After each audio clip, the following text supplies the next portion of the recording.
4, 5.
Anybody else on the line?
Good afternoon. Can those on Teams hear us from the conference room? Audio is clear. Okay. Thank you. Just for those on Teams, thank you for joining us. When the time comes for those members of the public, you'll be given an opportunity to speak, but ask that you please mute yourself right now, just to avoid any background noise interference. It just helps with the audio of the meeting. Thank you.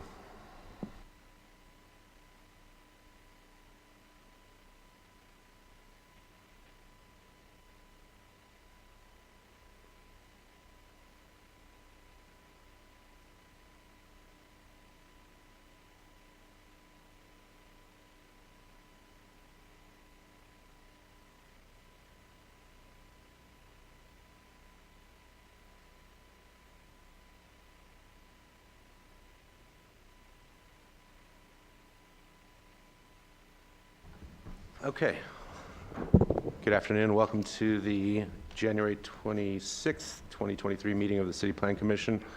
My name is Chris Cummings, Chair of the Commission, and I call this meeting to order at 1:32 p.m. If I could have Mr. Castro eloquently read the statement to the public, please. Thank you. The City Plan Commission has sole and final approval authority over subdivision maps, which is statutorily limited to a ministerial examination of the application's conformance to all applicable code provisions. The staff report for an agenda item may include conditions, exceptions, or modifications. The Commission may approve the item with all staff report conditions, exceptions, or modifications, including additional measures regarding the item as imposed by the Commission. Otherwise, the staff report with all modifications, exceptions, and conditions is approved, and the applicant shall comply with all provisions of the staff report. Commissioners will consider all agenda items other than subdivision items in the form of a public hearing. The normal process is as follows. First, the Commission will hear a staff report, followed by a statement from the applicant. Then members of the public may speak, followed by any final statement from the applicant. Finally, the matter will be closed for further discussion or a motion among the Commission. The Commission shall then make a recommendation that will be forwarded to City Council. Thank you. Raul, any changes to the agenda? Yes, sir. Good afternoon. Thank you, Chair. Raul Garcia, Planning and Inspections. There are several changes, starting with item number 2, which is on consent. However, that item is being postponed for 4 weeks. Again, item 2 postponed for 4 weeks. I'm sorry, item 2. Item 2 postponed 4 weeks. Next one is item 4 on the irregular agenda, also postponed for 2 weeks. Item 4 postponed for 2 weeks. Moving on, item number 7 is being postponed for 2 weeks. Again, item 7 postponed 2 weeks. Item 9 is being deleted. Again, item 9 is being deleted. When that one is ready, we will bring it forward. So those are the changes. We do have item 11, which does have, I'm sorry, that's item number 10, which does have considerable public comments. So we'd like to move that to the forefront.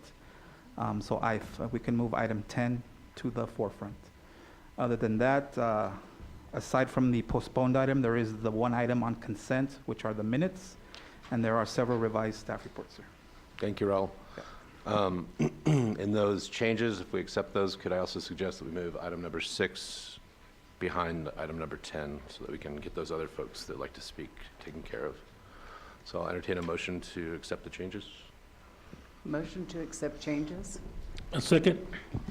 All those in favor? Aye. Aye. Motion passes. Okay, if somebody wants to make a motion to accept the consent agenda with changes. Motion to accept consent agenda with changes. Second, Rios. All those in favor? Aye. Aye. Motion passes. Okay, item number 10, please.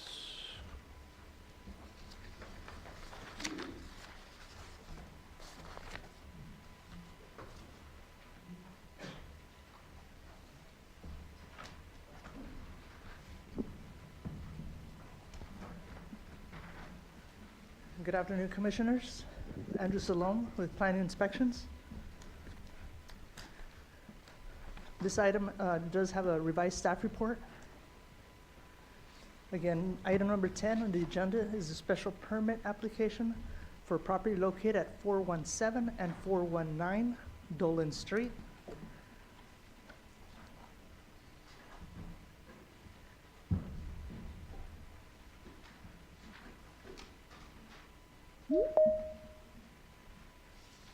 The subject property is two lots, each being 0.11 acres in size for a total of 0.22 acres in size. R5. Sorry, 1 second. If y'all can pause. Sorry, Andrew. There's someone on Teams that is speaking, so can you please mute yourself? Mute yourself. Thanks. Go ahead. Again, it's a zoned R5. The applicant is requesting for special permit for infill development for detailed site development plan review for reduced lot size and lot width. The detailed site development plan does show two properties with a proposed one-story duplex on each of the lots for a total of each being 1,344 square feet. The applicant is requesting the following reductions on each of the lots from the required lot area of 6,000 square feet to 4,830 square feet, and from the required lot width of 50 feet to 40.25 feet. The detailed site development plan does demonstrate compliance with other applicable standards. Vehicular traffic access will be off of Barney Street via the alley. This is an elevation of 14 feet in height from the surface to the highest point. The structure again is only 1 story. This is an aerial with a site plan imposed. This is subject property. This is a view from Dolan. This is a view of the surrounding properties, all currently zoned R5, single-family dwellings. Public notices were mailed out to property owners within 300 feet of subject property back on November 3rd of 2022. The Valverde Neighborhood Association had requested a meeting with the applicant. And on December 7th of 2022, they did meet with the Valverde Neighborhood Association, where the association was able to express their opposition and concerns. In addition, a few members of the neighborhood also voiced their opposition to the special permit at a meeting held via phone call on January 10th of 2023. As of today, January 26th, the staff has received 5 letters and a petition with 100 signatures via email in opposition from the Valverde Neighborhood Association and residents. And also, we just received 1 more letter. Hard copies have been passed out to you. The submitted signed petition in opposition may result in a 211 case, which will require affirmation vote of at least 3/4 of all members of the City Council to approve the special permit.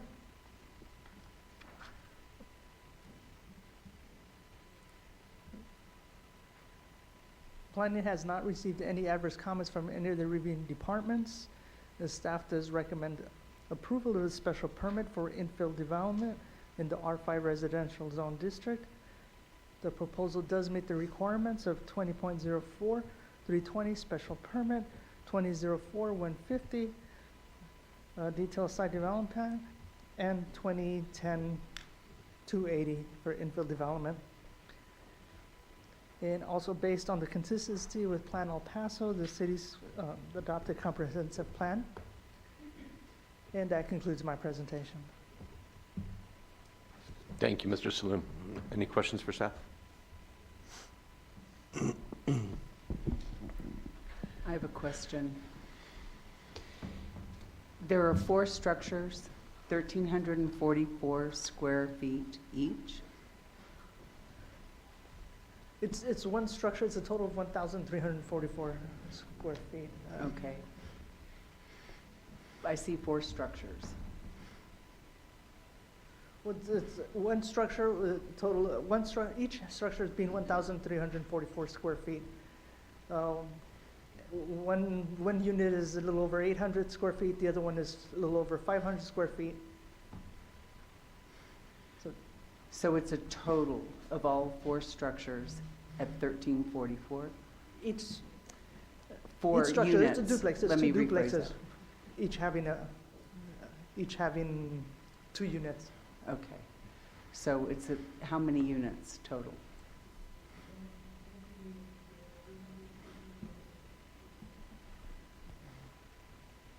Four units. Okay. For a total square footage of,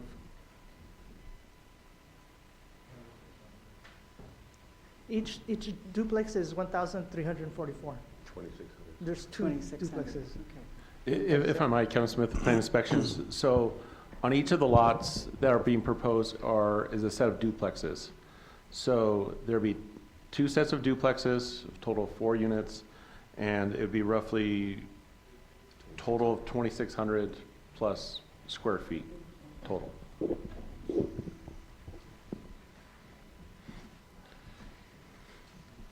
I have a question.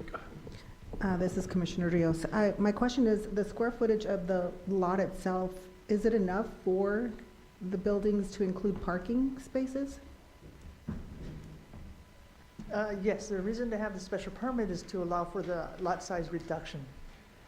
It's required 6,000. They're asking for infill development does let you reduce it to what they're requesting. And it will fit, and it still complies with the setbacks. So it's going from 6,000 required to 4,830. Correct. And just, again, Raul Garcia, Plan Inspection, just to add to that, they're also, the infill is addressing the width required is 45, proposed is 40. So again, in line with the infill, in terms of developing these vacant lots, they're short on square footage, short on width. That's what the infill process is addressing. I thought it was 50 and 42. I just wrote it down from one of the slides. 50 required and 42 requested. That's correct, sir. Yes, 45 for single family, 50 for duplex. Okay. Yes, sir. I know there's an issue with the alleyway. Can you show us a diagram of the alleyway and what the context is there? And the special permit is not requesting use of the alleyway, or that's part of the? The question again? The question is, the alleyway is part of the special permit or not? Access only for vehicular access. They'll have to pave it to city standards. But that's part of the special permit, right? Yeah. And Correct. can you point it out? It's between Dolan and Boras, or whatever street that is? Franco? What is that? Francis. I need a new prescription. Okay, thank you.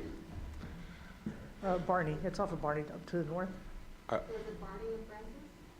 No, Dolan and Francis. I think it's the alleyway that goes between those two. So if I might orient the commissioners, the alley is between Dolan and Francis, and access to the alley would be off of Barney, proposed. So yeah, it's a small alley. It is platted as an alley, obviously not improved as such, but from what we get from the applicant is they'd be improving it to city standards to allow for vehicular access. And who's going to maintain that alley after? The alley, as any right-of-way, be maintained by the city of El Paso. And the width of the alleyway, is it adequate for vehicular traffic? It's less than 20 feet. I believe it's 18 feet wide. And So doesn't the most- city require some sort of landscaping and buffer between residences and a street? It's now a street, right? So it is, again, Raul Garcia Plan Inspection, we're talking about an alley, right? It's an alley, it's secondary access. This is an older area platted way back when the current conditions, that's how it was platted back then. Typically, our alleys in this area are anywhere between 15 and 20 feet.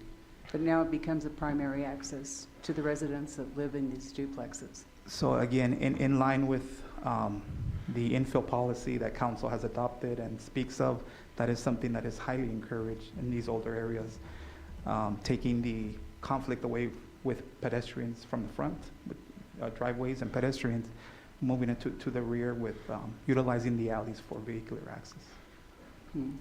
Does that code take into account existing sleeping spaces when the subdivision was originally developed? So that Most would, sleeping spaces are at the back of the site. right, so for that is reason. addressed through the required setbacks from the rear property line. Although that was not originally intended as a primary access to a site. Again, they are open to the public, they're public right-of-ways. Access to them has always, just like wherever you see an alley, there is access for whoever wishes to utilize. And as has been mentioned, though, it will have to be improved to city standards. Which are, for this case? What would those Paving improvements- standards And definitely would, that's just it? yes, ma'am. And also any drainage, required drainage, if it's with middle swale or if it flows to the side, whatever is already existing there. Thank you. No question.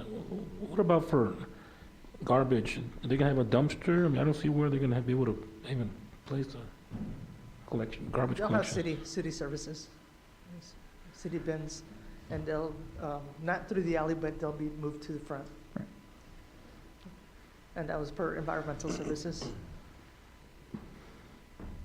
So in looking at this, I understand that you're talking about bringing it up to standards when it comes to the pavement, but what about safety? Crosswalk, lining, maybe some speed bumps for the area, because it looks like it's an immediate turn regardless of which direction you're coming from, which could pose a danger to the public. Right, so pedestrians ideally and mostly should be utilizing the sidewalks in front. Again, that's why we want to remove those driveways from the front to help in eliminating that conflict. Alleys are very typically used for secondary vehicular access as well as other city services. This design, the existing design is consistent with the existing alley and street intersections throughout this whole area and really throughout the city. Again, with the focus being that pedestrians we should be focusing pedestrian amenities towards the front of the property where the sidewalks exist. Okay, thank you. Yes, ma'am. You show 8 parking spaces. Do you know what the width of those parking spaces are?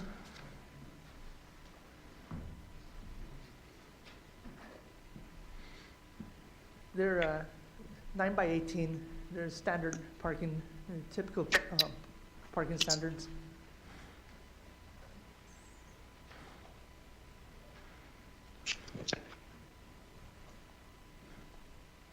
Any other questions for staff? No? Okay, thank you. Can we hear from the representative, please?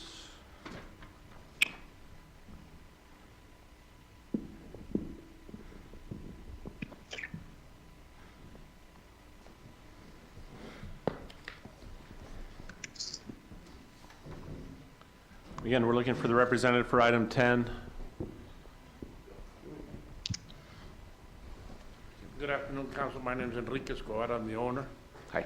When I brought the first design to the city, I was requested to move the parking to the back. We had it in the front, and that's to comply with the city standards.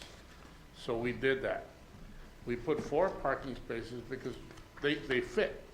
Basically, I don't think you'll need 4, but it's always good to have one if visitors come in or whatever. So you have 2 lots. You have one one-bedroom apartment, and then you have one two-bedroom apartment. Okay? This is consistent from what I've been hearing from the city that you need for the new medical school that's coming. This has direct access. We have built already 6 a fourplex and 3 duplexes in the area, immediately rented by either people that work at the medical school or people that are studying at the medical school. Some of them walk to school, some of them take a bike. because there is no parking at the medical school, okay?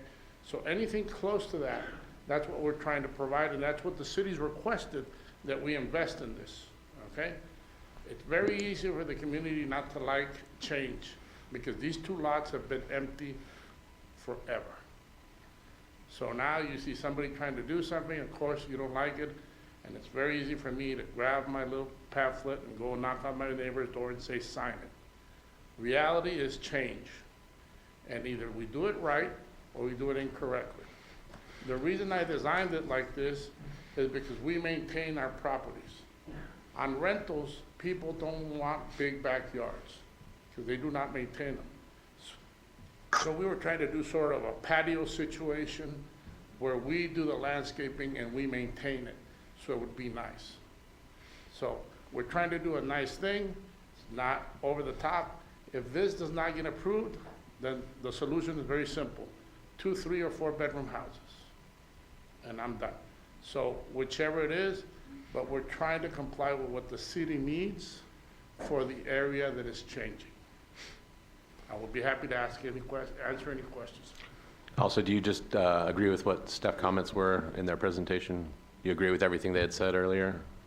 About the presentation? Yes. I believe the parking lots are a little bigger. I think they're 10 by 20, but I don't remember right now. But like I said, everything that I heard was correct. Okay, thank you. Any questions for the applicants? What steps have you taken to respond to the concerns of the community? I spoke to the ladies at the association. They disliked the parking in the back. And I said, that has nothing to do with me. It has to do with the city. My first presentation was parking in front. Why do I have 4 spaces? I'll put 3 if you want.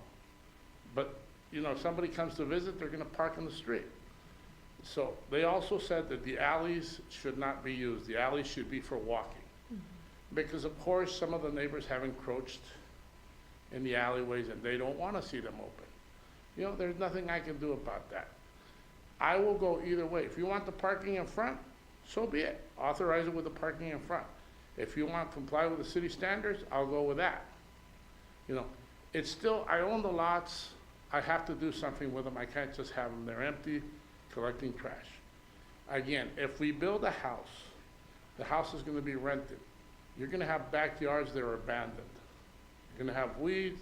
You're going to have not as nice a situation as what we're trying to plan. And like I said, this is not the first one in the area. We own other property in the area, and we're gonna keep developing there because we really think that this is gonna be a nice future situation where the school and all the students are close by. So we see the opportunity, just like a new little UTEP, except we're getting on the ground floor. How many of you, have you completed other ones in the area? How many? We have a 4-plex on Dolan and Comanche. I own the corner of Comanche and Valverde. We have one on Missouri and Radford. We just finished one on Yandell and Gateway that way, north. And we're doing one on Yandell in front of the cemetery. And The have you, only reason we're here is because we're missing 5 feet. right. If not, we would have built it. And you haven't had any other, Oh, and we own the old Stagecoach Motel. We're gonna do student housing there in a medical building. you haven't had this kind of resistance in the other projects? Well, you haven't had to have a special permit, I guess. I've never had to go to the association. Right. But what I will tell you is that because of the way we do it, we're under market. We rent on the market. I rent 2 bedrooms for $900, refrigerated air. I mean, I design them, I build them, I buy the land, I'm the contractor. So we have the opportunity to get them a decent price. The 4-plex that's on Valverde rented, every property we've done in the area has rented while it's being built. And I would say 80% have something to do with the medical school. With the medical school, and if it's 80% of your residents that have residents in there from there, do you have any issues with the parking today?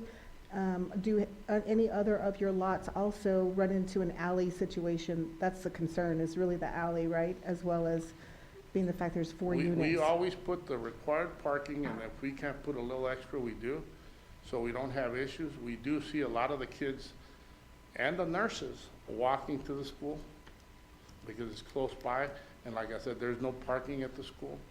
So we're trying to maintain that same situation. Thank you very much. Any other questions? Go ahead. You brought up something that I thought was interesting. If you built a single-family residence and it were to be a rental, the landscape and grounds would not be maintained They would not. versus your duplexes. Not on the house. And why is that? Excuse me? And why is that? It's just a different animal, if you want to call it that. In an apartment, like the single one, it's usually either a student or a single lady or a single man. They don't care to take care of their yards. In the 2-bedroom, I usually get one person or maybe one person with a child. And in a house, you have a family. So if a family comes in, you can't be going into the yards and doing things, there's children. It's just a totally different situation. So a house we rented as a house, duplex, triplexes, fourplexes, we maintain. Thank you. Yes, ma'am.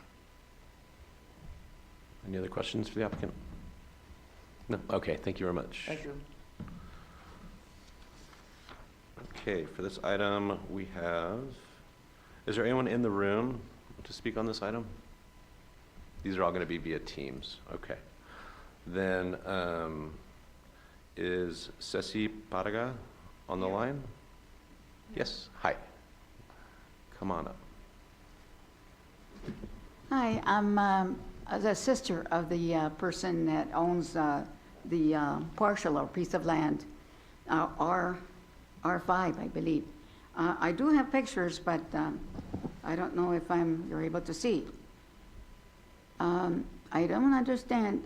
Is this Mr. Escobar? Your name is Mr.?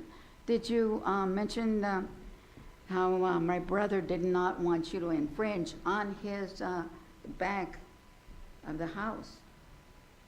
Did you mention that, sir? Ma'am, My brother doesn't want excuse me, you. excuse me, ma'am, if you can address your comments to the commission, please? I'm sorry. Yeah, please, Okay. thank you. Did he mention that? I'm asking you, sir. I didn't hear. You can talk to me. Oh, did Mr. Escobar mention that, that one of the residents does not want like a street for an in-and-out apartment duplex? I think, yeah, it was mentioned would that it's not It's looked not in upon question positive. then? It's not looked upon positively by the neighborhood. I see that, yeah. We hear you. Okay, I'm sorry. Tell me again? I hear you. I hear what you're saying, that the neighborhood is not in favor of using the alleyway as an access. Yes, Right. because he is afraid that one of those cars that's going in and out, coming from the duplexes, will hit his house. And not only that, but behind his house is a solid brick wall on the back, and on his house is solid brick also, cinder block. So any traffic that's going behind, coming from the duplexes, it's going to, there might be, they're gonna hit the wall. Not only that, it's not a straight path, it's a zigzag. And Ms. Parga, I just want to let you know, and everyone else coming to speak, there's 2 minutes is your time limit, so I want you to be able to. It says 3 minutes, sir. It says 3 minutes. Okay, I'll let you have the 3 minutes. From the Valverde Vecinos. Yes, ma'am. I'll let you have the 3 minutes, but we do have a lot of speakers, so after your talk, if I can ask everyone else to limit their talk to 2 minutes, so we can hear everyone's voice. So I I just will wanna have let you know more there's a time l- later, sir? At least another minute. Sure, no, of course, keep going. I just want to let you know to get to, all the points you wanted to make. Should I go ahead? Of course, please. Okay, the pictures that this gentleman showed on the screen, they were, like, when you watch a commercial by Burger King, you see the hamburgers, they're huge. Well, those pictures were huge that drive by that is going to be behind, because my brother says that Mr. Escobar mentioned that he wanted to pave it's a path. It's not a street. It's gravel and grass. It's not, you know, and probably my 3-cushion sofa fits lengthwise. It's not that wide. So I'm afraid, and like I said, it's a crooked path. And the fence, my sister put that fence up. She passed away. May she rest in peace. But she built that fence to cover her house and my brother's house. So it goes from Dolan to the back. And you know, my mother-in-law says that that property that my father built, you know, it was an agriculture place. I mean, well, they grew vegetables and all that. But he says that my mother-in-law says that it was a canal right there behind my brother's house, was a canal. But my father respected that, and he didn't have anyone build on it. And but the neighbors have infringed on my brother's property. They have built the brick wall. They moved it back Ma'am, to you've his reached your property. 3 minutes. I don't know, you know, and also on this paper here, the application, it doesn't mention the fence. Is he going to be refunded for that Ma'am, fence if they're you've reached going your 3 to tear minutes. it down? I think we're ready for the next speaker, but I appreciate your input. Thank Okay. you. Thanks very much. Okay, I believe all the rest of the speakers here are going to be on the phone. Carolina Carrera? If you're on the phone, *6 to unmute yourself. Then, Mr. Chair, is it 2 or 3 minutes? per It's speaker? 2 minutes 2 minutes. because we have 7 more speakers. So if y'all can limit your time to 2 minutes, are you keeping time? Yes, I'm keeping time. Thank you, sir. appreciate it. If you hear the voice of Kevin Smith, it means your time is up. Hi, can you hear me? Yes. Ms. Carrera? Okay. Yes. Good afternoon, Commissioners. My name is Carolina Carrera. I'm a volunteer admin for the Valverde Neighborhood Association, VVNA, and I would like my full 3 minutes. After hearing Mr. Escobar speak, I think I'll start with my closing statement. The definition of gentrification is the process whereby the character of a poor urban area is changed by wealthier people moving in, improving housing and attracting new businesses, typically displacing current inhabitants in the process. This special permit request for the reduction of the 2 lots on Dolan Street is of great concern for the Valverde community. Mr. Enrique Escobar, owner, is buying up landmarks and lots in our neighborhood with no respect for the community's input. Several board members of VVNA, including myself, first met with his representative, Mr. Luis Lopez.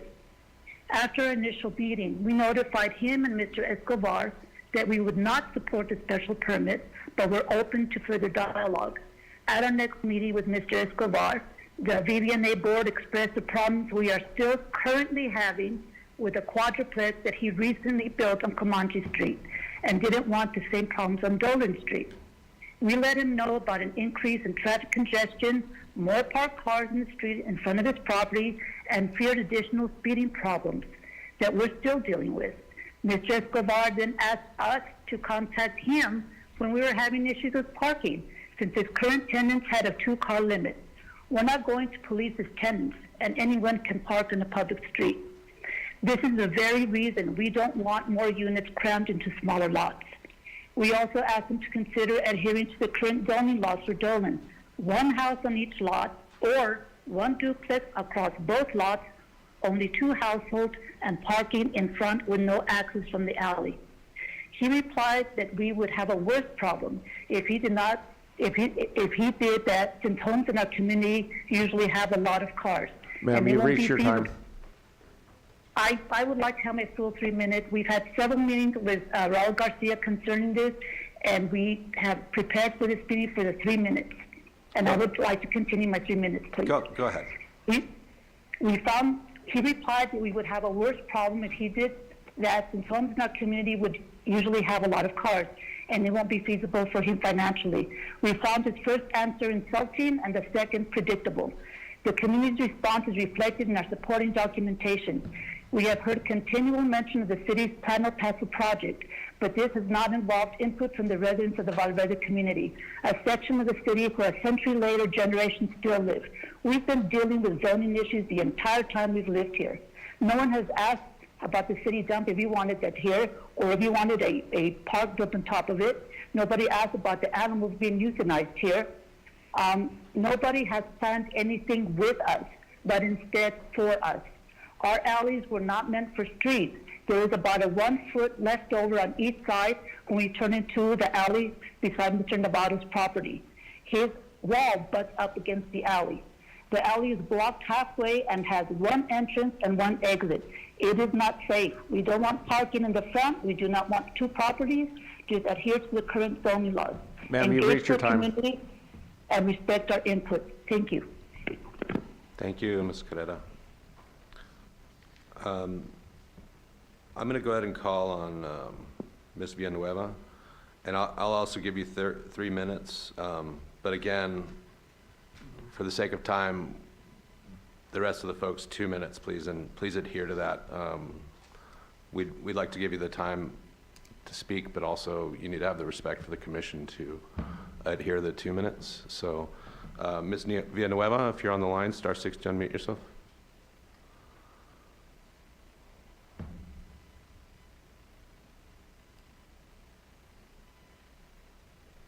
I know you're there.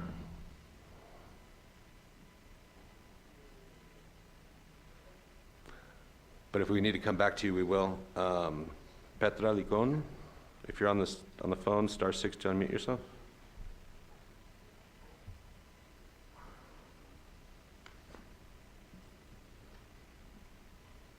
Ms. Licon?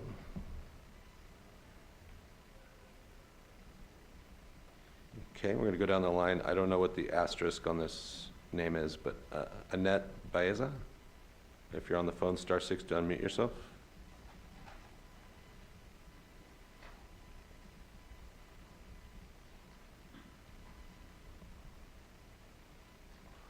Hi. Hello? Good afternoon, City Planning Commission. My name is Annette Baeza Vela. I live at 416 Francis Street in very close proximity to 417 and 419 Dolan. I oppose Mr. Escobar's attempt. Ms. Baeza, you might want to turn your sound off because it's echoing, so the sound on the meeting. Yes, sir, I'm sorry. Okay, Okay. Is it better now? yes. Thank you. Okay, I oppose Mr. Escobar's attempt to obtain a special permit from the city of El Paso to build his duplexes. 4 duplexes for 4 families. He estimates each family to have 2 vehicles. Total of 8, but there could very well be more. Our neighborhood has undergone extreme changes in the past 15 years, and it has been difficult to adjust for everyone. I, for one, had a problem with people blocking my driveway. It took me a very, very long time to take care of this issue. Some people know the law, some don't. Some people will follow the law, and some people think certain things are just not that important to follow or obey. I had to call the El Paso Police Department many, many times until finally the El Paso Police Department said they were not coming anymore. And for me to just go ahead and call a tow truck. Those people that were blocking my driveway, then they stopped. But I had to go through extremes and calling the El Paso Police Department many, many times to get this issue. I do not like having to call tow trucks to remove vehicles, but sometimes, unfortunately, you have to. We also have problems with others or just drivers in general not stopping at the stop sign at our intersection of Barney and Francis. They are running the stop sign. There have been 3 accidents. My neighbor her gate was affected by 1. By the grace of God, my property was not, but I know my neighbor's was, and I know my other neighbor down the street where her gate was also crashed into. I tried to apply for speed bumps, but was told twice our intersection and streets do not qualify. We are congested here, sir. There are many people living here already. Using the public residential streets for day in and day out parking to me is unacceptable. Every resident here uses their property parking to park their vehicles. Everybody's got room inside their properties to park their vehicles. Even the apartments have plenty of parking inside the property. Ma'am, you've reached your time. Please, I just got a little bit more. Please give me the time. Using an inoperable alley for the past 58 plus years, inoperable, may I add, for entrance to a home is neither conventional or safe practice. This is an absurd proclamation. We are the United States of America. We are not an underdeveloped third world Ms. country. Baeza, I'm sorry, but your time is up. Thank you for your input. Thank you. Okay, Ms. Ana Dominguez, if you're on the phone, *6 to unmute yourself.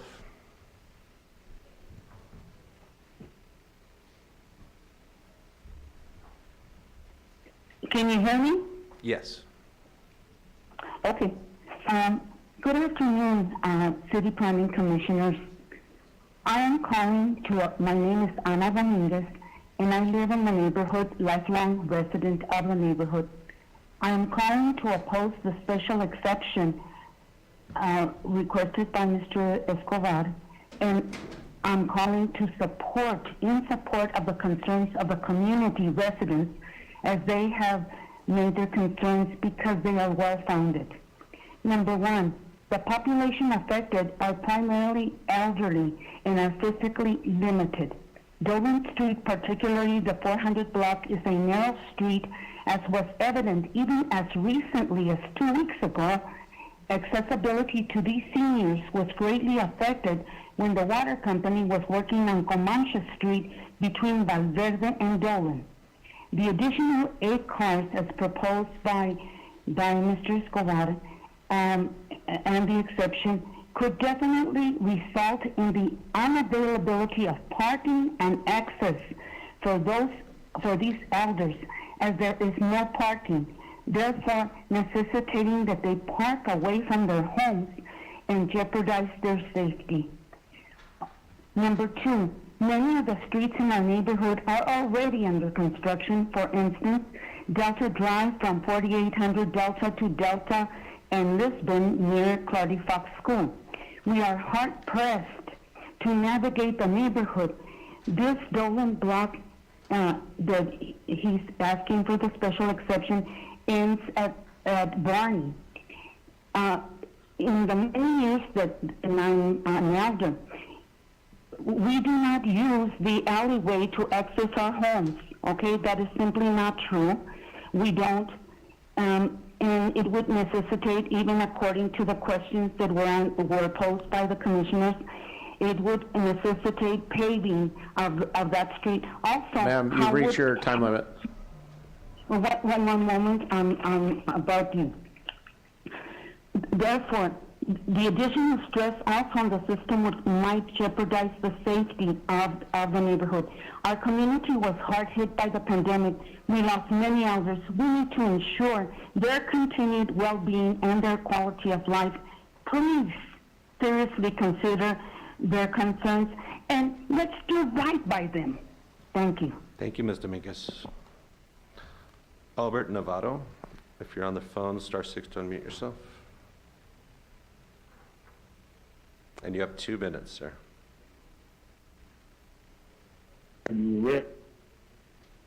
Yes, sir.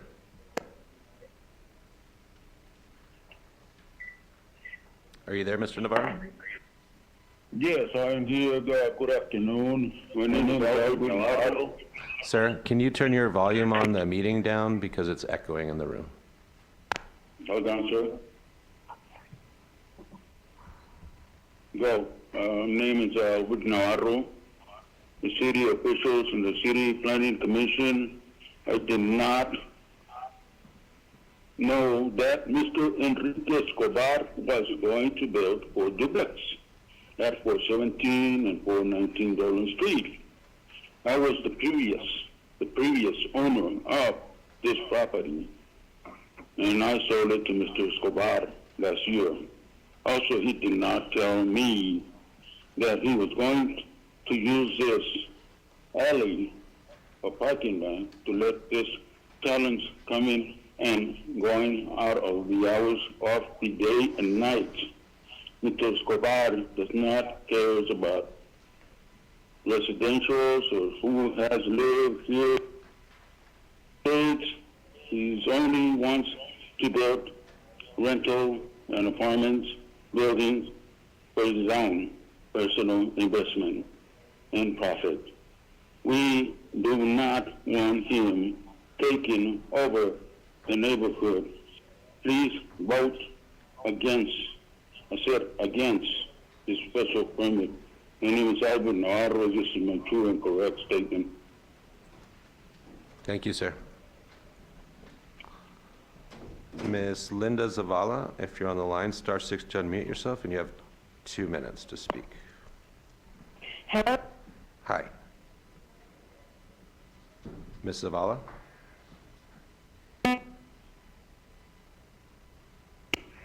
Good afternoon, this is Linda Zavala. Can you hear me? Yes, we can. You have 2 minutes, ma'am. Okay, thank you, sir. Good afternoon, CPC members and all in attendance. My name is Linda Zavala.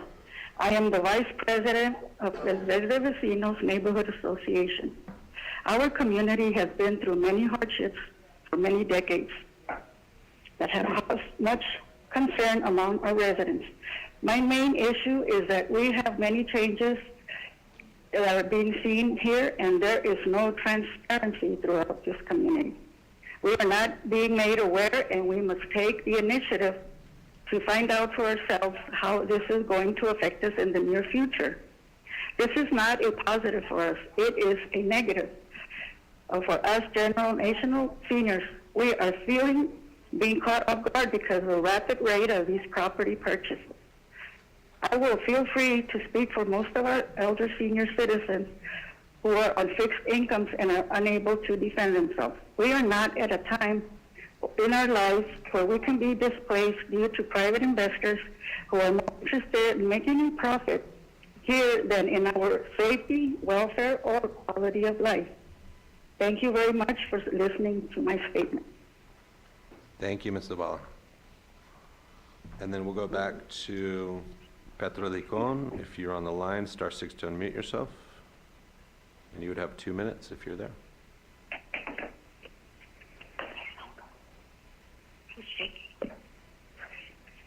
Is this Ms. Licon?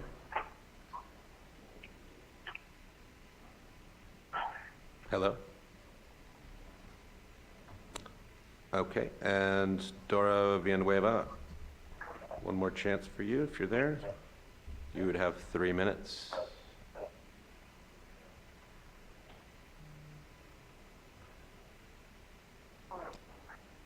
Okay, I think that's everyone that signed up. So we can move to further discussion amongst the commission.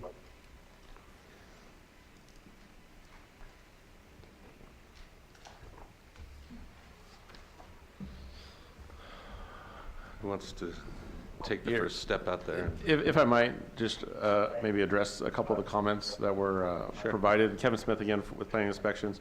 So one of the big comments was the alley and the access off the alley. I'm sorry, Kevin. If there's someone on Teams that's unmuted, could you please mute yourself? Mute yourself. Can't say that word right. Go ahead, Kevin. Okay. So there is a dedicated alley behind these properties, separating the two sides, if you will. So that obviously is not up to city standards. The applicant is proposing to improve that up to city standards. In fact, this is the houses to the north of this, I was looking on Google Maps, the alleyway doesn't exist except for the portion that he would be using. The rest of the alleyway is built into. So as far as it being an alleyway, it's not really an alleyway anymore. It's a very small portion of an alleyway. Yeah, and so all those properties are encroaching into city right-of-way at the end of the day, and that's for a separate discussion. The alley is generally used for a secondary access, although there are times where very appropriate to have it be, say, the primary vehicular access.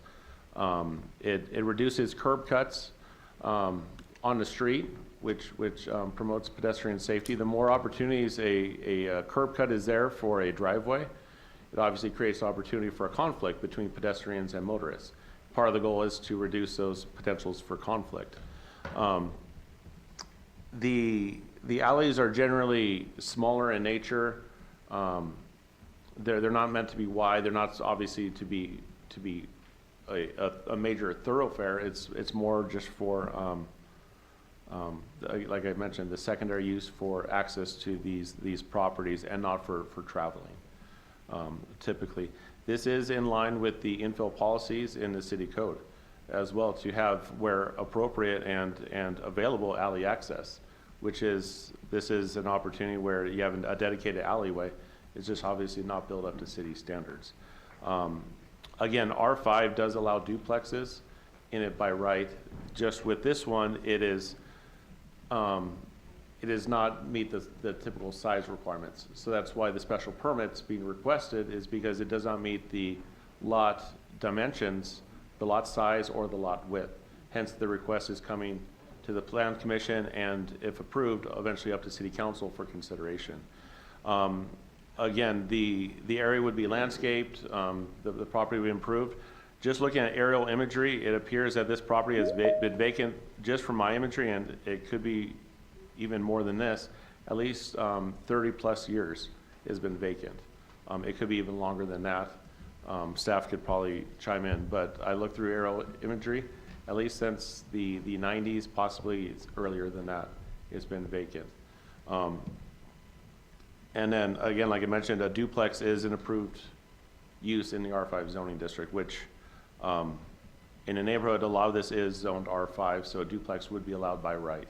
Right. In a lot of these Well, areas. to move on to commissioner discussion, I'll just give you my perspective. Number one, I'm always sensitive to neighborhoods, especially when they've come out in such force and there's in such an opposition. I respect that. I almost always err on the side of a neighborhood. But there is the point of infill, and what's going to happen with this lot? Do we want it to just be a lot that's vacant for the rest of our lives that collects trash? I don't know. I mean, what else? It's not going to become a park. It's in private hands. And the gentleman that brought up the idea that he sold you that land, and you didn't tell, you have no right to tell, you have no obligation to tell anybody what you're going to do with your private land that you buy from someone. So I was listening for real, solid issues that I could connect with, but I mean, speeding, and I don't know how anyone's going to get displaced by this project. There were a lot of issues that I'm trying to connect to that I didn't hear anything that swayed me particularly. And it's zoned correctly. And I think this could be an improvement for the neighborhood. And if I didn't think it was an improvement for the neighborhood, I wouldn't suggest that we consider approving it. But I'd be glad to have like a robust conversation with you all about that. I'd love to respond to that. Sure. So I completely agree with infill projects. However, in this case, I feel that the site is Excuse me, those on Teams, please mute yourself. Is a discussion amongst the commissioners? My apologies. In this particular case, the site is very narrow, and it is my opinion that 4 units really pushes the envelope, 4 units at the sizes proposed. Perhaps if I were to look at it another way, it might be 4 units at 500 square feet each. That type of thing pulls some of that. I think the parking in the alley, with a 15-foot alley, a car is typically pulling into a 20-foot parking space. A 15-foot alley, if all those spaces are occupied, it's only one way in, one way out. It would be very difficult and congested. It could be an issue. I feel like it deserves another look at. It deserves another design concept, and perhaps not just crowding all 4 big units onto this site. Well, I do have a concern also with the alley. It's 15 foot wide, right, dedicated? But there is I can see, is there a wall, is that encroaching into the? So I can speak to that here quickly. Yes, there are encroachments within the existing alley. We did a little bit of research. We could never find that the alley was vacated. So there are encroachments within the alley. That is something, if this design does move forward, that the applicant understands, he'll need to work with those aspects and those property owners. But definitely there is some encroachments that could very potentially have to be relocated. Yes, sir. Yeah, and so you already had a reduction there, you're gonna have to move those walls just to have the 15-foot. And what about the two-way access? Two cars, I mean, one car going one way, the other direction. I see a lot of conflict of cars coming out of there. And it's even tight to even park back there. I mean, I just see a lot of issues with cars coming out of that alley. I think it's too narrow. And then with that encroachment as well, it just makes it really, unless, we know it's gonna be removed, or, I mean, it just seemed like a lot to do, just not gonna work the way it is. Again, Raul Garcia, really quick. So I think we've talked pretty good about infill policy and utilization of alleys. At this time, the applicant is requesting if he could address the commission. Sure. And Raul, did you say it's 18 feet or 15 feet? Again, Enrique Escobar for the record. I do want to clarify one thing. My initial design had the parking in front, okay? And I want to make that very clear. We have a total of 1,300 and some square feet. Our standard house is 1,341 square feet. So it'll be exactly the same. I do believe you will get more traffic from a 3-bedroom house or 4-bedroom house than you will from a single and a double. Okay? But again, that's up to you. What I'm trying to clarify is, if you want to leave the alleys intact and encroached on, and you recommend that I move the parking to the front, I'll be happy to work with the city. But I was requested to move it to the back. Okay? So I'm open to any suggestions, but I do think that our plan is a nice plan for the area. It'll enhance it, and it'll be something that's coming. I know people don't like change, but it is what it is. Thank you. Is it 18? We would need to confirm the actual width of the alley. If I may, Luis Zamora, Planning Inspections. The alley is 15 feet wide. Wow. As dedicated. And if it became a dedicated street, it's a one-way street? Or, I mean, it's not striped, it's not a regular street, it's like Correct. it's a driveway, basically, right? It would, right, it's an alley, not a street, one way, or where one car stops for the other one to pass by. Again, from a planning sense, it controls speed in line with safety, the safety aspect. So, don't we have to provide for on-site parking? I mean, I realize this is on-site parking, and you're Correct. proposing that it happens through a one-way 15-foot alley, which, sounds like an opportunity for conflicts.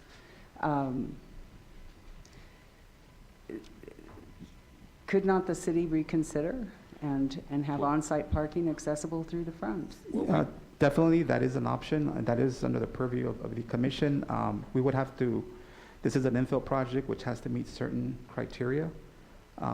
We would have to identify another criteria to go ahead and replace the parking in the rear, but that is definitely something that is doable that we could look into.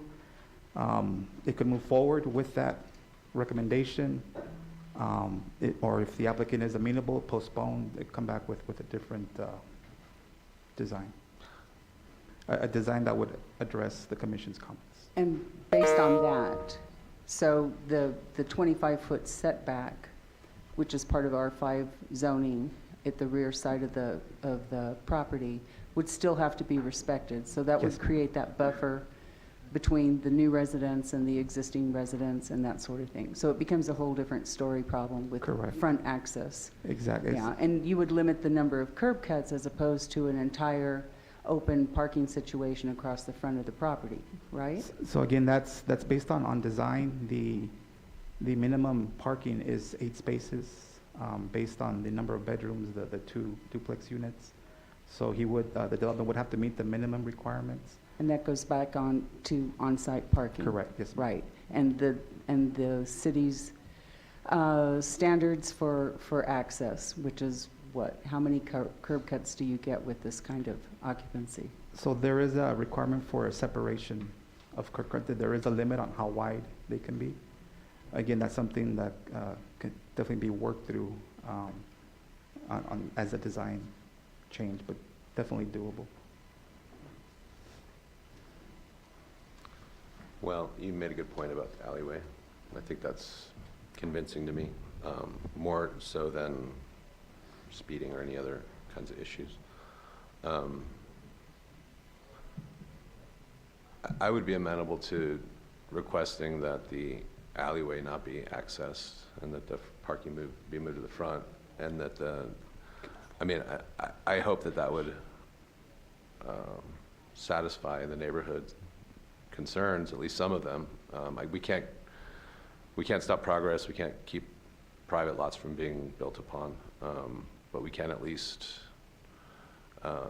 where the alleyway comes into play, at least we can see that could be a problem, and we can talk about limiting that obvious problem that will happen in the future, and then we could still offer the request is for the lot size. The lot size. And I would say we should request that they resubmit. Your microphone's on. Sorry about that. The request is for the exception on the lot size. Should we not request a resubmittal on this? Is that a detailed site or is that a concept? No, it is a detailed site plan, and the area as well as the lot width would be part of any approval. It would have to be. So maybe it's back to the drawing board, unfortunately. If I might add just something, Luis Zamora, Planning Inspections. I'd like just to add that the alleyway, it is dedicated as an alleyway. Anyone else can actually have access to it, regardless.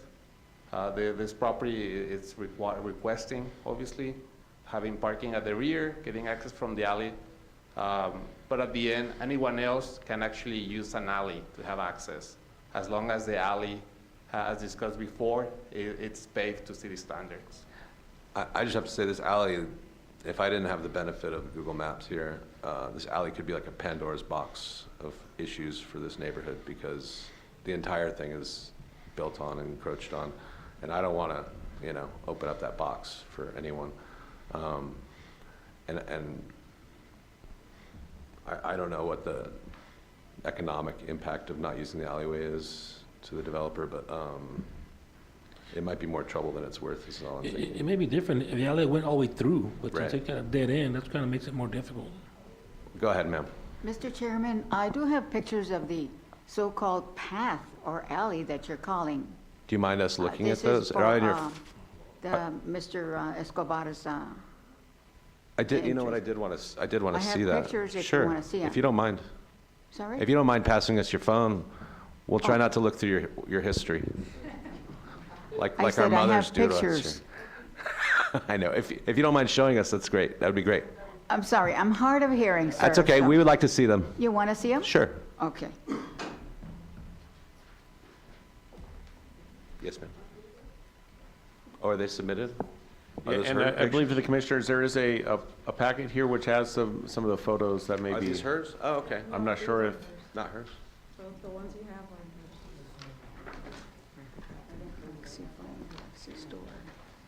Gallery.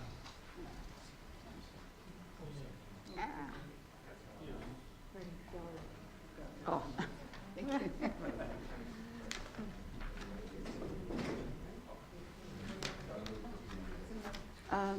Anybody want to see this? Oh, you're looking at number, yes. It's like a having trouble infill because of my goal to utilize alleyways. It's, infill is ugly, right? Like, it's a nice goal, but carrying it out is difficult. And I think we should mention that idea. This is right here is my brother's house. This is the solid brick wall right there. It's the same as this picture right here. Right here. Right? Yes, sir. Yes. Okay, great. Somebody had submitted the same pictures, so Okay. that's very helpful. Thank you. And, I have more. Let's see. Yes. See, there's the fence, and there's the, it's not a straight path. Right, it's a zigzag like you mentioned. The other part was, Mr. Escobar bought. Right. Not, Not that fence. no, Right. not the fence was not, mentioned. Like this. See? Look, same picture. Look, see, and that wall sticks out, so it makes it a zigzag. Right, same picture. Yes, oh, All right, thank you. and, Well, I mean, the goal of infill and the execution of infill are two different things, and maybe infill doesn't always work perfectly, so I don't know. I'm willing to entertain a motion. Mr. Cummins? Yes. I'm sorry to interrupt you. Okay, But I do hope that my brothers, you know, every home is allowed 3 feet from one side to the next, to the neighbors that I have, that I'm aware of. 3 feet to your side, right side and left side. I don't know about the alley, but I hope that my brothers' 3 feet is always honored if they're gonna build. yeah, I can't speak to that, but I mean, we're gonna go ahead and make a motion here to decide this case. If I might, I might be able to address that.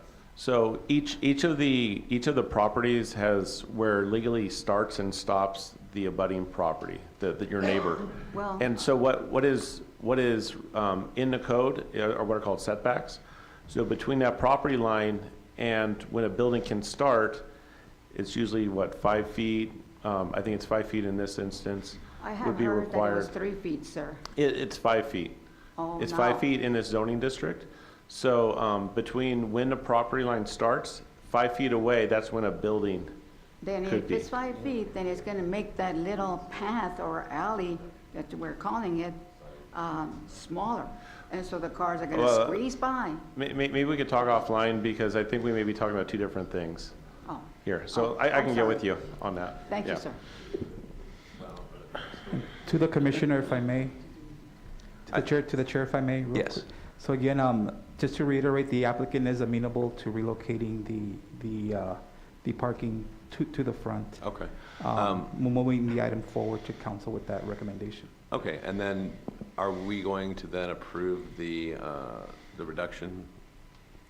Yes, Of or yes, whatever discussions, It- further discussions Because happen. is the reduction tied to the detailed site development plan, or can he just replace that and have the reduction already? Like, you know, I'm trying to save maybe everyone some time. Right, so really the impetus of the application are the reductions. Right. So those would have to remain.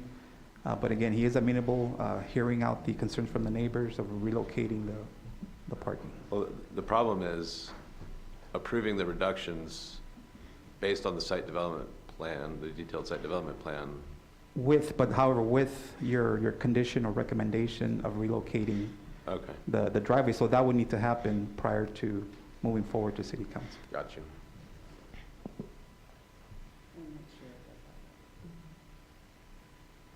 I apologize. I just need to be clear how this is going to work. So- So if we approve the reduction, the property owner still must come back to to our commission No. with a detailed site plan? No. No, if, you can approve today with the reductions and the recommendation or condition to relocate Yeah. the parking to the front. That's how it would move forward to city council. You know, in the past, we've been very generous with neighborhood associations, asking that developers work with the neighborhood associations through all these issues so that it builds better neighborhoods, and better neighborhoods create happier living conditions, less crime, you know, on down the line. Would we not feel the same way about this particular project? So it does beg to note that the applicants did do their outreach. Again, there was 2 meetings, held with the neighborhood. But with the new conditions. I'm specifically referring to the applicant resubmitting with parking in front, with parking access in front, Mhm. and would this not be something that would be of benefit for the neighborhood association, at least to have some representative of their group working with the property owner, with the developer? Just table it, you mean? Just table? I mean, I hate to do this to anyone, especially a developer who's willing to come in and build infill housing, because it's so necessary and it's a really good thing. But I want to think long-term what's really great for this neighborhood and what's good for the residents. So that's what I'm asking. Well, just to piggyback on that too, the detailed site development plan is going to look vastly different if there's no alleyway or parking from the alleyway. So it would probably be yeah. And in all sincerity, I thank the developer for buying these properties and want to provide housing in this genre of housing. It's very important. But I would say that tabling is. If I might, we best. recommend that it be postponed.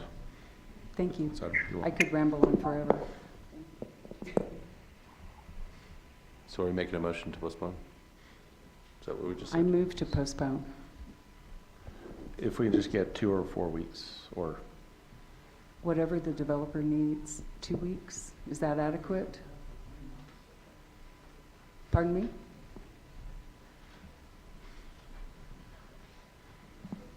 If we're gonna postpone so I can bring another drawing, that was the first one I brought in. That was the first one. The first one had the parking in front, and it did everything that you're requesting. It did not touch the alleyway, it left it as is. The setbacks are there, everything is there. So I would request, if possible, that you grant me the motion with the condition that I satisfy the city's needs and put the parking in the front. Is this the first detailed site plan that this commission has reviewed?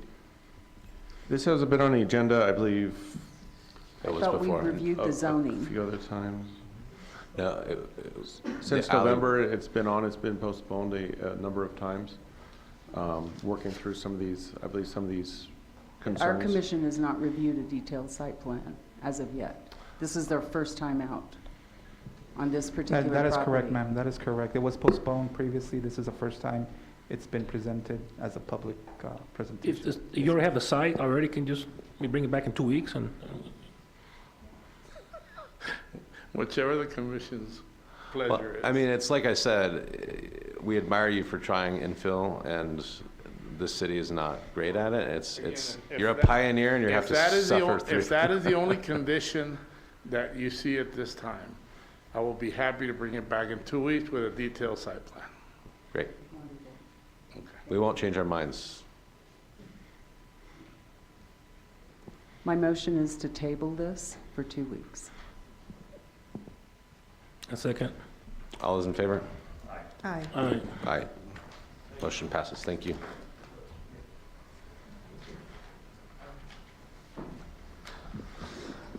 Okay, item number 6, please.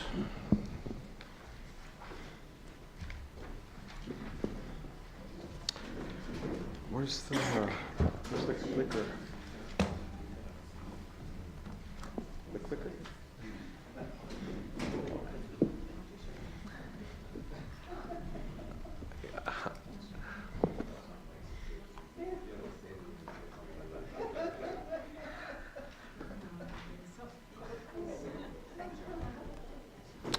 Okay, good afternoon, Chair and members of the Commission.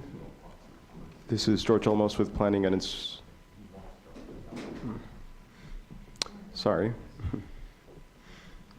George Olmos with Planning and Inspections. This item is El Dorado Replat A, and this is a re-subdivision combination application. This development is located within the city of El Paso, south of Kastner Drive and east of Lee Trevino Drive. Primary access to the subdivision will be from Alondra Way and Los Lagos Way. Here we see the preliminary plat, the final plat. superimposed over existing development.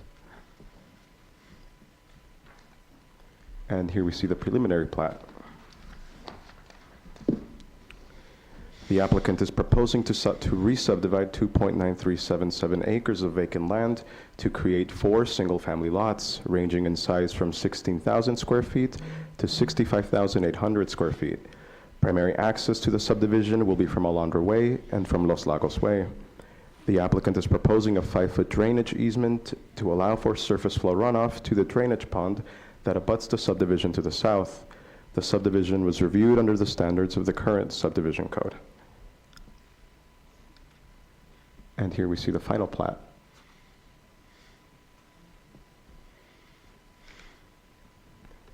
The applicant is requesting 2 exceptions pursuant to El Paso City Code Section 19.10.050 of the applicable code. The exceptions are as follows. To accept the existing 4.83 sidewalk along the cul-de-sac turnaround on Alondra Way, waiving the required additional 0.17 feet of sidewalk, and to waive the construction of 5 feet of sidewalk and 5 feet of landscape parkway along Lee Trevino Drive.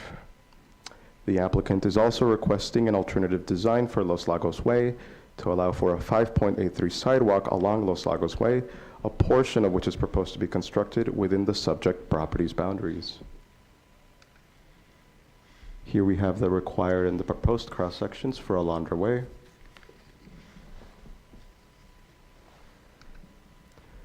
The required and the proposed cross-sections for Lee Trevino Drive.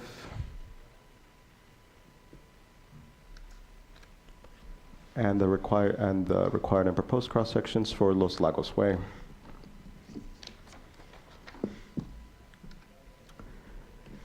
The exception requests to allow for the current configuration to remain and to waive the construction of improvements meets the criteria under El Paso City Code Section 19.10.050A1A of the current subdivision code.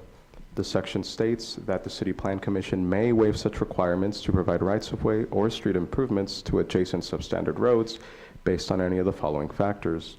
That 50% of the lots within a quarter mile of the proposed development have already been developed, and that the existing street improvements are in character with the neighborhood. The exception request to waive the required improvements for Alondra Way and Lee Trevino meets the criteria under El Paso City Code Section 19.10.050A1A.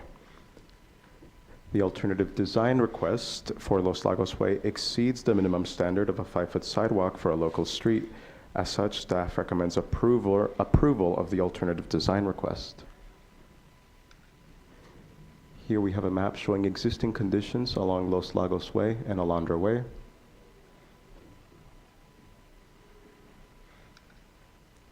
And here we see the existing conditions along Lee Trevino Drive.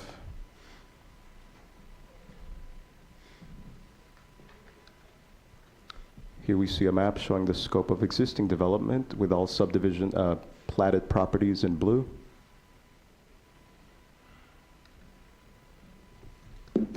Oh, my bad.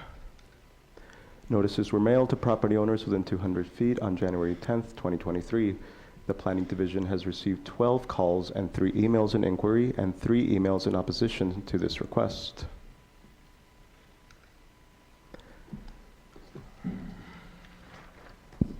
Staff recommends approval with a condition of El Dorado Replat A on a re-subdivision combination basis and approval of the alternative design request subject to the following condition.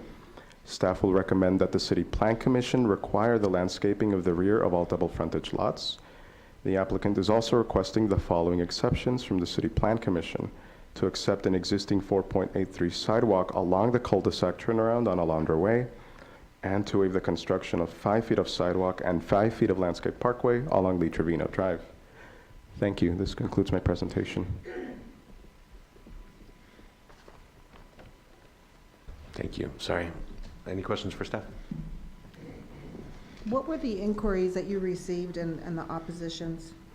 The majority of them had to deal with the drainage issues. There was also issues of endangered wildlife.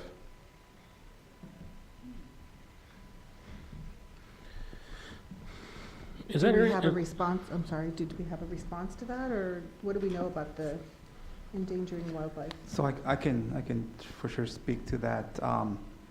This area was originally platted in the late 70s, and this particular property was part of a larger plat, and was just it was a one large lot, one large property.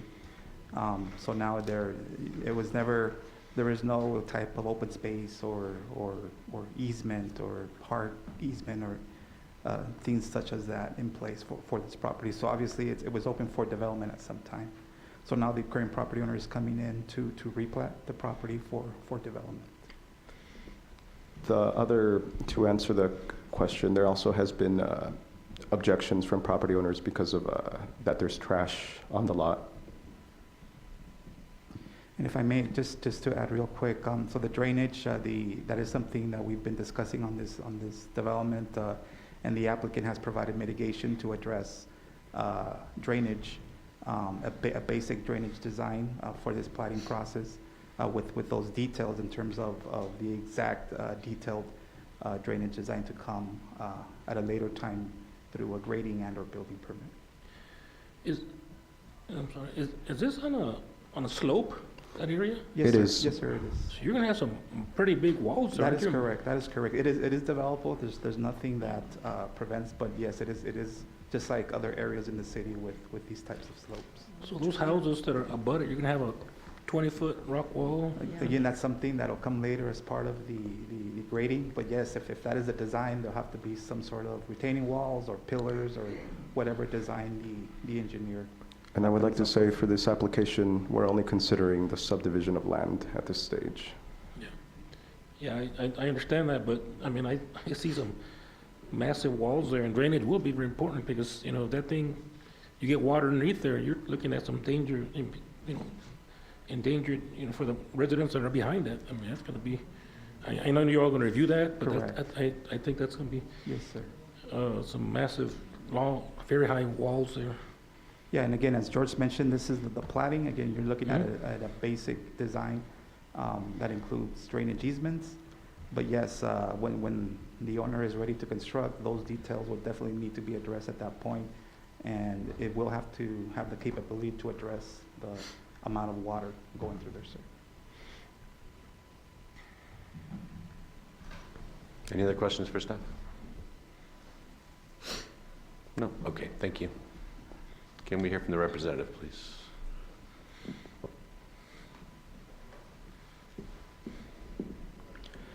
Good afternoon, Commissioners. Sergio Castillo with SER Group Engineering. We're in agreement with the staff comments, and we're open to questions that you may have for us. So on that, I guess, so you're looking at install some type of storm drain system to capture everything from those properties and take it to that basin there? Is that what you're looking to do? Right, so let me just a history of what the current drainage area map is for this property. There's the Colonia del Carmen Unit 4 that was platted, and that is accepting stormwater from this development. Eventually, everything does lead into the existing detention pond. And so that's an option that the owners have. And there's existing drainage easements that run through there. And again, this is based on what has been recorded. Alternatively, we have also reached out to El Paso Water, and that is the reason that we're proposing to create a 5-foot private drainage easement that runs along the southwest border of this development, with the intent also as an option to be able to drain directly onto the existing regional drainage pond. Per El Paso Water, if that is done, they will need to review any drawings or any design, obviously, that would be tying into that.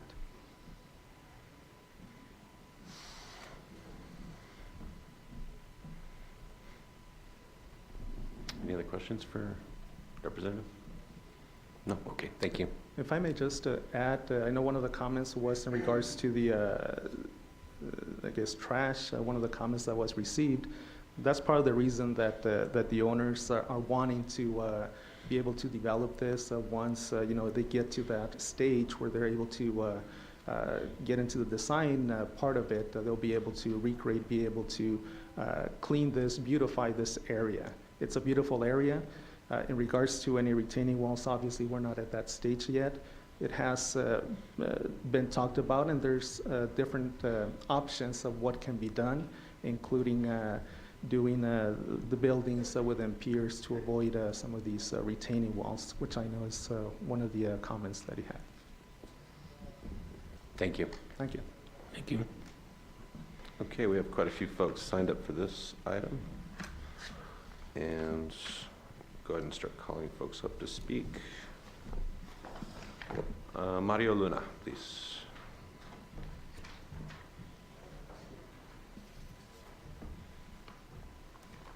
Good afternoon. My only question is this. I bought my house 15 years ago. And since I've been there, we've always had trash. I live right behind the ponding area. So from that point on, I could see up on top, the houses are there, I guess, what is it? Barandal Street that runs adjacent to the top, and it goes around that ponding area. So my question is that for a couple of years, we've been having problems with erosion coming down from that part of the house, going down towards the back of the houses that are adjacent to my backyard. Meaning the fence line comes up to one of the backyards, and most of all that erosion comes down to the back of the fence. And we've called the city to come and see what they could do over the time period. The only thing they've done is come and clean out the side where all the brush was and all that, but they never addressed that issue with the water coming down or the erosion. Even the fence line's all out of shape because the water's just been running down. What we're afraid of is eventually those houses are gonna get affected where that property could come down one day. We don't know that. I mean, I've been there 15 years, but you could see on that side where that ponding area, if you look up, you'll see all that erosion coming down. What has anything issued or been done or addressed to that? Is there going to be more of a, I guess, are they going to develop it where it's not going to come down, or are they going to push all that dirt up? I think left as it is, whatever state it's in is going to continue to happen. I think the hope would be if somebody's developing it, the water utility in the city would show them where the drainage should go and how to stabilize that slope. I understand that. I mean, otherwise it's private property where this is probably just going to continue to happen. There's no. Well, the thing is, there's on my wall in the back is about 4 or 5 foot. And I've cleaned it up. I'll always try to clean it up. But when you look that way, you could see where the dirt has come down, where to the edge it goes up. So that means there's a lot of dirt that's been coming down over the years. Yeah, I could see it on the map right here. So, you know. Well, if they develop that top side, I think they're gonna avoid that because they're gonna build that up, I would think, to the top Now, level. my question is, are they gonna remove that dirt from our property line out back to? I don't think mean- that's our purview to say. I don't know. But I think your time is up. Okay. I appreciate it. Thank you. Jagnati Purba? My name is Jagrudi. Thank you for letting me speak. A couple of questions I had was, I know they mentioned that they wanted to, that cliff that's there is so steep, there's not space for heavy machinery. So even if they do develop it and they want to seal it off, to actually seal it off is going to be very difficult. And that was one of the reasons they couldn't do something with it earlier, was because they couldn't get the machinery in there to do anything with. That was one. And the second part, I guess, is that if it's subdivided so many places, how is each person going to be responsible if there's not a set plan in place? Responsible for what? I'm sorry. For like the upkeep and so forth, is that still going to be the people that are owning those properties that are going to have, if they end up concreting the whole thing, which is going to be difficult because there's no machinery being able to pass through the bottom section. Not only that, our walls in that are retention walls. They are graded to where the water drains out from the back to the front of our homes. However, there's no space to put machinery to actually to take care of that cliff all the way up, straight through up. To care for it. You know, I didn't review the water utilities review of this project, but I mean, typically they'll review this, and if they have major concerns like that, they'll bring them up in these reports. Yeah, no, I would just add, obviously there is access through Alondra, I believe, and the other cul-de-sac, so. At this point, again, we don't have the details, The but details. I would imagine that would be the main access, and obviously, all safety precautions would have to be adhered to during construction time, definitely. So yeah, I guess my concern is just that, you know, the pretense is that you're gonna do the development of that area to also help with the runoff in that. Correct. But in yes. order to do that development, that you won't have access to do that development because the cliff is so steep and you can't have anything go from the bottom section. Right, so we will see those design details later on, but through grading operations, again, that's how you get to these difficulties. You can plan it out. Again, it's all based on the design, at the final design that is implemented, but you can rest assured that obviously, just like for any other construction project, safety measures would need to be adhered to during construction. And obviously, like has been mentioned, this development will make the situation better in terms of drainage. Like you say, we'll probably stop that erosion. Reason why it's like that is because it's been vacant for so many years. So it just points to consider. All right, thank Yeah, you. and also, there's no mention in the report from El Paso Water of any objections to, you know, runoff or anything like that, but it's like we say, if it's in this current state, it's going to continue to erode and deteriorate, but at least if this happens, El Paso Water will be involved in the development of the runoff and where that goes, and probably solve those problems you all are having, I would imagine.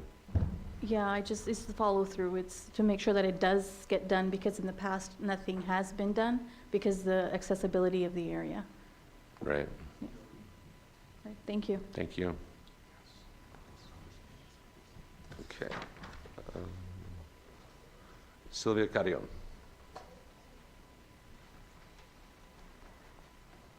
It said via Teams, but I saw you.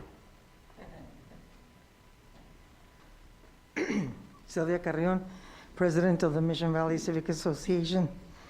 And if it wasn't for us getting these letters through the association, would be alerted, because I look at District 7 heavily. And so this is District 7. And in looking at this, I didn't understand the whole concept of what they're trying to do. The area needs to be cleaned out, that's for sure. I don't disagree with that. But it's housing, to build houses, I don't know. And then 4 houses, and the houses off of El Arco and Los Lagos are beautiful 2-story homes. They're beautiful view to the side, I mean, all the way to the valley. And so, are they gonna block them? Are they gonna do whatever? And then they keep using the streets, Alondra and Los Arcos, to do whatever. But then they want all these exceptions, exception to this, exception to that. And can you waive this, can you waive that? And so I don't understand total construction, but like the gentleman that had one of the emails, what's a replat? And so unless you're in construction, you really don't know what they're going to do.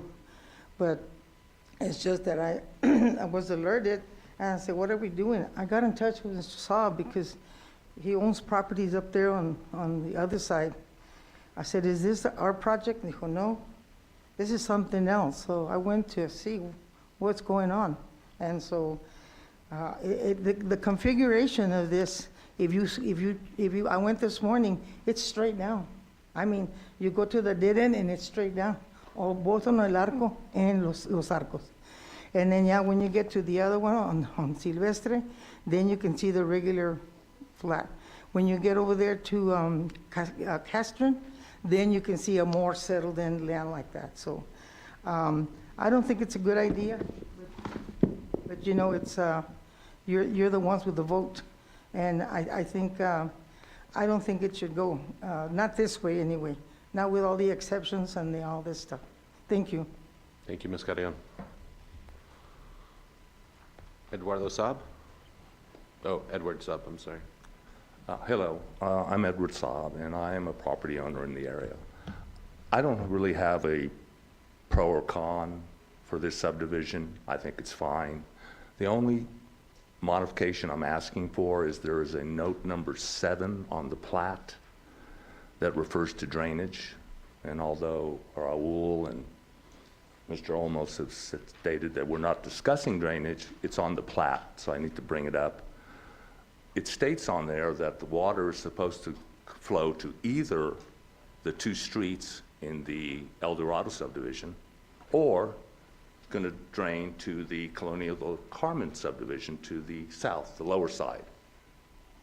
The El Dorado subdivision explicitly excludes this area from its drainage plan, whereas the Colonial del Carmen subdivision includes it. So my recommendation would be, suggestion, delete the reference to Los Arcos and the other street, Alondra, from note number 7, and that would comply with the Colonial del Carmen drainage plan, which includes this area. Right now,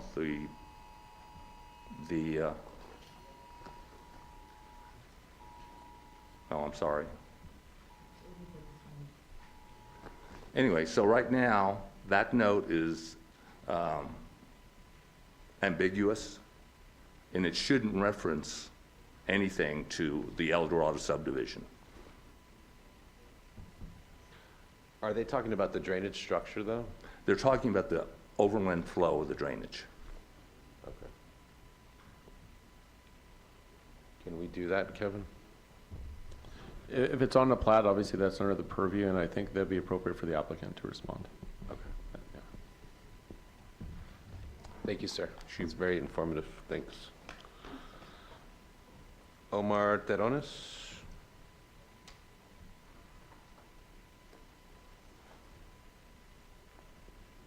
If you're on the phone, star 6 to unmute yourself.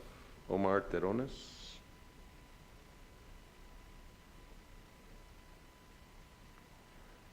And then I think Margarita Terrones.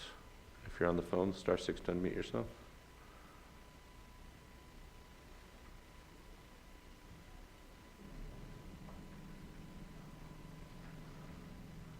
And lastly, Daniel Granados.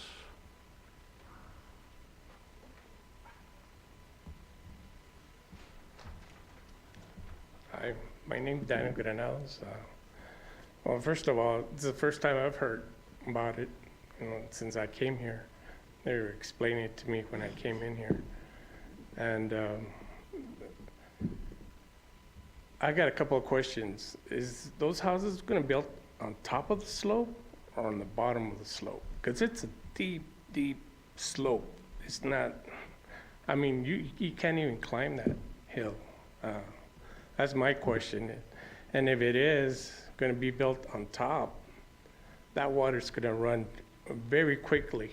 We have a drainage pond around there, and it gets full. But that thing is going to go overflow. I'm not an expert on it, but I've seen it filled up just because the dirt traps some of the water. But you start building concrete and streets and everything, it's going to run and it's just going to erode. I see those 2-story houses. I saw one. It's already eating the bottom of it. If you could take a look at it, it's eroding. And that house eventually it's going to come down. So I'm not against it, but that drainage, they really need to look at it very carefully, because I predict that all those houses are going to get flooded because of the slope, the way it is. And that's all I have to say. Thank you. Okay, I think that's everyone speaking on this item. We'll move to further discussion among the commission. When I first saw this, I thought it was an arroyo before I did a 3D version of this, but it is quite interesting. Interesting piece of land you got to deal with here. A lot of dirt. I would like to state that we do have land development here to answer if there's any questions on that as well. So if I might, again, Kevin Smith, Planning Inspections, and I apologize for missing part of the presentation. But remember, just a reminder that this is a subdivision. So there are a couple of exceptions that are being requested, it looks like, upon the right-of-way, whether to consider waiving, improving the, or expanding some rights-of-way. And then obviously there's a recommendation of a condition as well to the landscape in the rear of the double frontage lots. Looks like there are a couple of portions that do double front them. Just want to remind you of those exceptions being requested along as you deliberate amongst yourselves. Thank you. And I Got would just lost add, for the forest. I would just add real quick, so the waivers and exceptions are related to the existing conditions. So those conditions are existing now throughout that portion of the turnaround. Okay. I want to say, I did bring my computer today, and I'm glad I did, because on Kastner and Lee Trevino, there's an existing sidewalk that abuts this property, and it seems only fair that this sidewalk should continue. You'll have to take my word for it, but it exists right there, so I don't know why we wouldn't.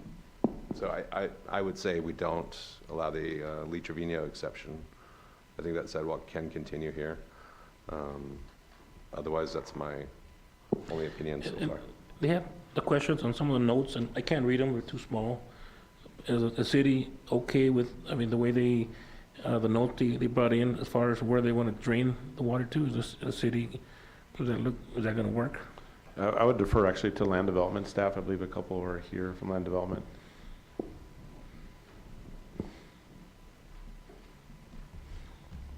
Good afternoon, Chair and members of the Commission. Oscar Villalobos from Land Development. So that note is giving option to the applicant. I mean, it's giving different options for taking care of the drainage. So like Raul was mentioning before, the original master drainage plan was that the drainage was running into the properties below through some drainage easements. So this note is allowing the applicant different options of taking care of the drainage. At this point, we just reviewing the subdivision, the plat, but as far as the design, that will come until at the time of the grading, the building permit with some grading and drainage permits. Okay. With Well, the details. the city's okay with that, that's gonna work, I got no problem with that. I don't know. Like, we keep coming back to saying this is just about the subdivision, but I mean, we're basically creating 4 lots that could be very problematic further down the line. So at what point, I get it, the next checkpoint is, I feel like we keep getting told, okay, your next opportunity to intervene is here, but this does look like, for the downhill neighbors, this looks like it could be a pretty bad situation. And So I think, again, it begs to reiterate that this subdivision complies with all the requirements of the code. The applicant has provided drainage easements at this point, providing a basic drainage design. As Oscar mentioned, that note is actually providing more options to the developer in terms of addressing drainage, not only throwing it to the south, but potentially to the street or directly into the pond that's there in the area. But again, this is a subdivision. The reason it was notified was because it is a replat, so hence the notification requirement. However, the development does meet all the requirements of the code. If the commission was willing or wishes to entertain, then it would be specific to the exceptions and/or waivers that are being requested. Right, sorry, I should keep on track, you're right. So that's all we're really dealing with, the subdivision has to pass. And my opinion is of that Lee Trevino exception, that it's not to be allowed, but if somebody wants to make a motion with other issues, sorry, go ahead. I'm sorry to interrupt, but I'd like to go back to this drainage issue. If this is just, as everyone has said, we're going to be discussing and approving a subdivision, why is the drainage note in there? Wouldn't that come later? I think the developer wants to respond. And one more thing, I don't understand why we're offering options when we already have approved built plans that says the water goes this way and it doesn't go that way. I don't know how you can legally say, oh, you can have options now. So that's kind of my take on this. I don't see how that occurs. Sergio Castillo again from SCR Group. Just to clarify the note number 7 in particular, that note was updated, I believe, since Mr. Saab looked at the plat that we're creating.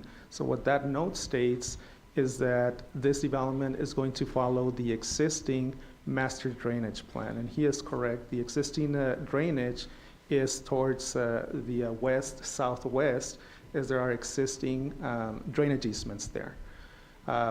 The reason that we did an alternate and we checked with El Paso Water first is in case there was going to be any issues exactly that do pertain to drainage, that we have an alternate, and El Paso Water is fine with that, such that we would be able to drain straight into the existing detention pond. So we wouldn't be going, in terms of drainage, draining into Alondra Way or to Los Lagos Way, as Mr. Saab mentioned. So that was previously the way the note was worded, but that was updated. So just to be clear on that, we are following the existing master drainage map, and that's the note that we have there. Okay. You don't want to take a shot? I have this one. You just sent me this note. And it has the option to do these 2 streets. So, It's been updated? Okay. Well, So again, as the commissioners just determine a motion, please make sure there's a condition recommended as well to come from the City Plan Commission, as well as there are the 2 exceptions under consideration. So if whatever motion is being made, if you can just be specific about what is being. did you have one more thing to say? Well, the representative has just informed me that the note that I received this morning, which gave the option, has been removed. There's no longer an option note on here, so I don't know what the note says anymore, to be honest with you. It's been updated. Okay. Yes, as I mentioned. Right, just for the record, those comments were sent to Mr. Saab. No, I do. I have it right here, but it's included still the option to go to the south or to the north. Correct. And I'm sorry, what's your name? Nice to meet you. But you just told me that the option to go to the north is out. Towards the south, southwest. I know, that's the direction. Yes. Oh, okay.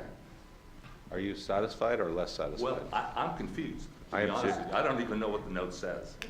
Can we get a reading on that note as it's officially documented?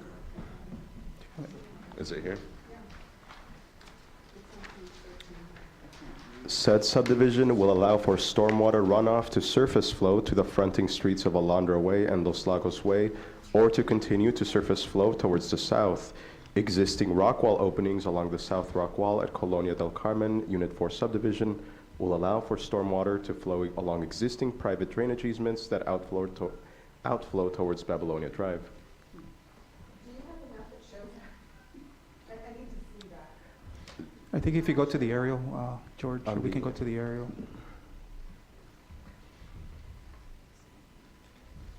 I think this is good here.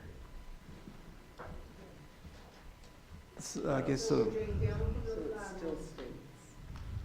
So it goes through through drainage easements on properties on Babylonia Street and onto Babylonia Street. Is that what we just said? That's what the, Which, I'm looking at aerials, I don't see any drainage. If we can have the applicant discuss how the drainage is being addressed, I think that'd be most appropriate. Yes, thank you, and hopefully I don't confuse you more, but the note that Mr. Sapp is referring to is an original note that we had on the plat. But in discussion with various personnel from the city, that has been updated, and you should have the update on that. But what it states is exactly what Mr. Sapp mentions, that any drainage that's going to flow from that proposed development will continue to follow the existing master drainage plan, which is to the west or southwest. There's some lots there that have some existing drainage easements. And so that is the intent. We're not changing the way stormwater is going to be handled. The only reason that we added an additional 5-foot private easement within our property is to alternatively be able to drain straight into the existing detention pond. It's detention. Once it gets filled, the overflow continues on that. And so we're not affecting anything to the north of this development, to either Alondra or Los Lagos. Hopefully that clarifies that in terms of drainage. And as far as the development part of it, obviously that's a different stage in the process, but we're not doing anything different than what you see very often out here on the west side. That's really the intent, where you have more of these hilly, steep type of areas. Nothing different than that. It's the same thing with the intent of obviously being able, like I said before, being able to beautify, clean up, and help with the erosion on that area. So to just simplify things, can we just make the condition that there will be no mention of Alondra Way or Los Arcos Way from note number 7?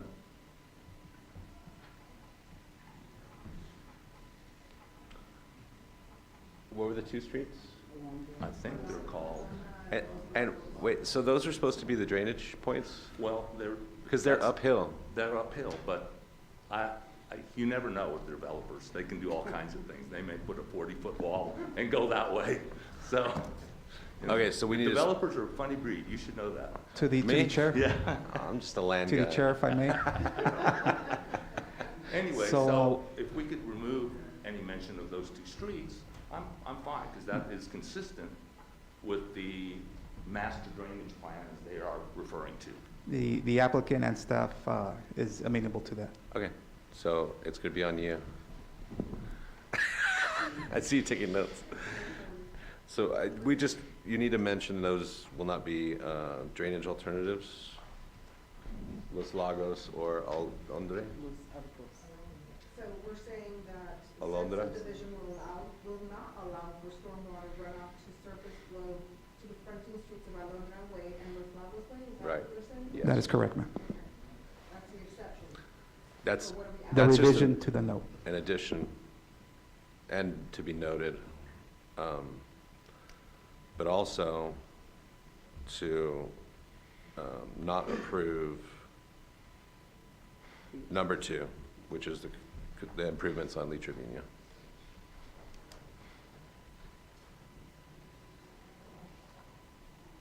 Instead, we want it to continue. We want, yeah, as long as we take the waiver off, then we're okay, then they have to do it. And we're accepting the existing sidewalk. I think so. Is it already 423? Yeah. Is what's added in that area? It's just gonna exist as it is. Although I imagine that sidewalk, it's not really my business, never mind, go ahead. Just do it, just do that. That's what I'm saying. I need to figure out. Those things look like waterfalls, those cul-de-sacs. I wanna put a wall in there, but it's not our business.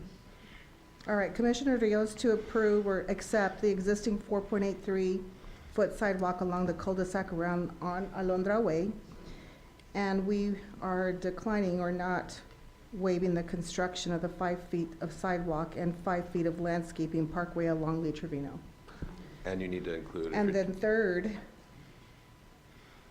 is to note number 7, under Planning and Inspections Department, Land Development Division. Oh, when you're done with that, that's. Okay. The said subdivision will not allow for stormwater runoff to surface flow to the fronting streets of Alondra Way and Los Lagos Way, or to continue to the surface flow towards the south. And one more. Yeah, we'll need a correction on that, sir. Why? Why? So the agreement is to not convey water towards Los Lagos and or Alondra Way.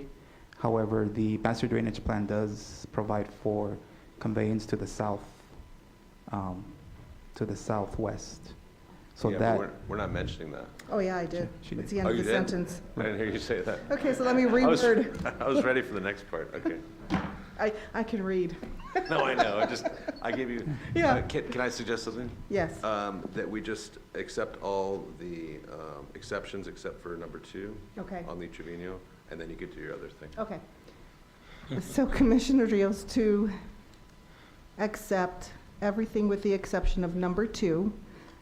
And last, to remove, said subdivision will not allow for stormwater runoff to the surface flow to the fronting streets of Alondra Way and Los Lagos Way.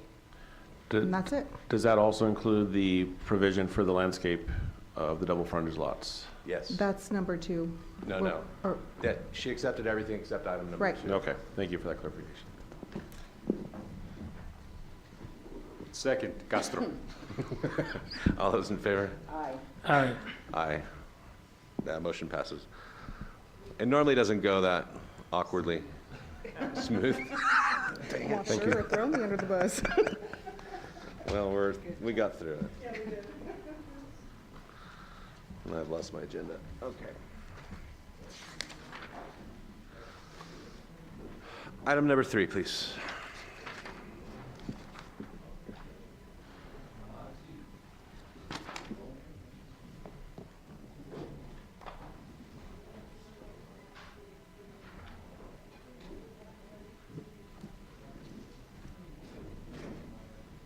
You know what? Maybe we take 5 minutes. If we can just get a motion for a 5-minute recess. Motion for a 5-minute recess. All those in favor? Aye. Aye. Okay, we'll come back at about 3:33.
Oh, boy.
No, there it Matter? is, there it goes. Okay. All right, sir. Item number 3, it's all you. Okay, good afternoon, Chair and members of the Commission. This is Juan Naranjo with Planning and Inspections. Item number 3 on the agenda is Sunland subdivision. This is a major combination application. Okay. This development is located within El Paso city limits, west of I-10 highway and north of Borderland Road. Primary access to the subdivision is proposed from Sunland Road. This slide shows the proposed preliminary plat superimposed over aerial map. The applicant is proposing to subdivide 0.18 acre of land into one residential lot. All existing structures within the subdivision are proposed to be demolished. On-site ponding area is provided to harvest the stormwater runoff. This application is being reviewed under the current subdivision code. This is the preliminary plat, and shown here is the final plat.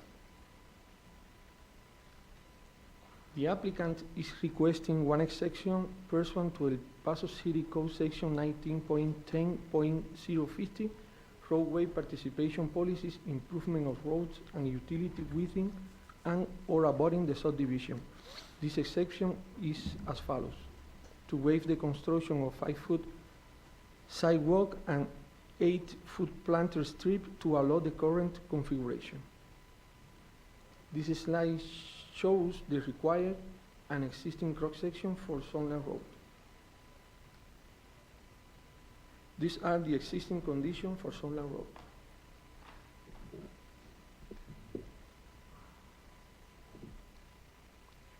The exception requests to waive the required improvement meets the criteria under El Paso City Code Section 19.10.050 A1A, roadway participation policies.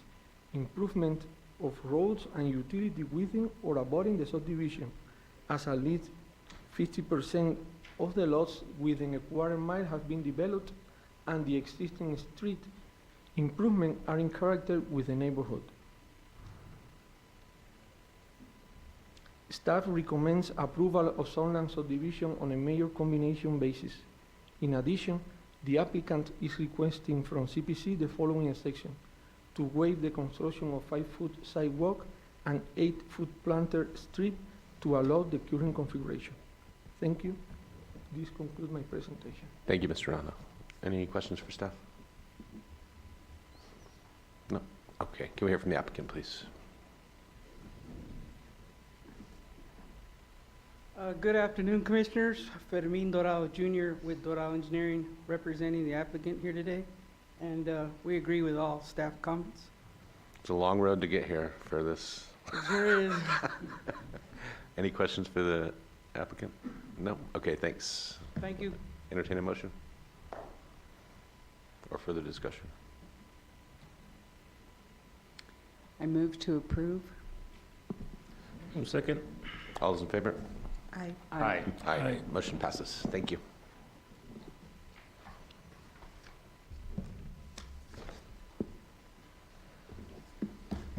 Item number 5, please.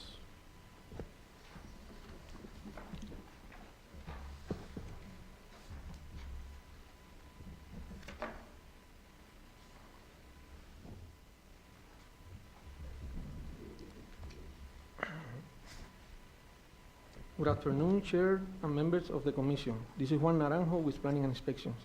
Item number 5 of the agenda is Adoba subdivision. This is a major combination application. This development is located within El Paso city limits, east of Yarborough Drive and south of North Loop Drive. Primary access to the subdivision is proposed from North Loop Drive. This slide shows the proposed preliminary plat superimposed over aerial map.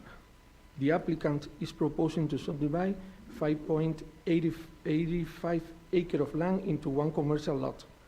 All existing structures with the subdivision are to remain. Primary access to the subdivision will be from North Loop Drive. On-site ponding area is provided to harvest the stored water and runoff. This application is being reviewed under the current subdivision code. This is the preliminary plat, and shown here is the final plat. The applicant is requesting one exception pursuant to El Paso City Code, Section 1910, 015 roadway participation, policies improvement of roads and utility within and abutting the subdivision. This exception is as follows. Okay. Sorry, I didn't put the, okay, sorry. To allow, this exception is as follows. To allow sidewalk abutting paved right-of-way along North Loop Drive to allow the current configuration. This slide shows the required and existing cross-section for North Loop Drive.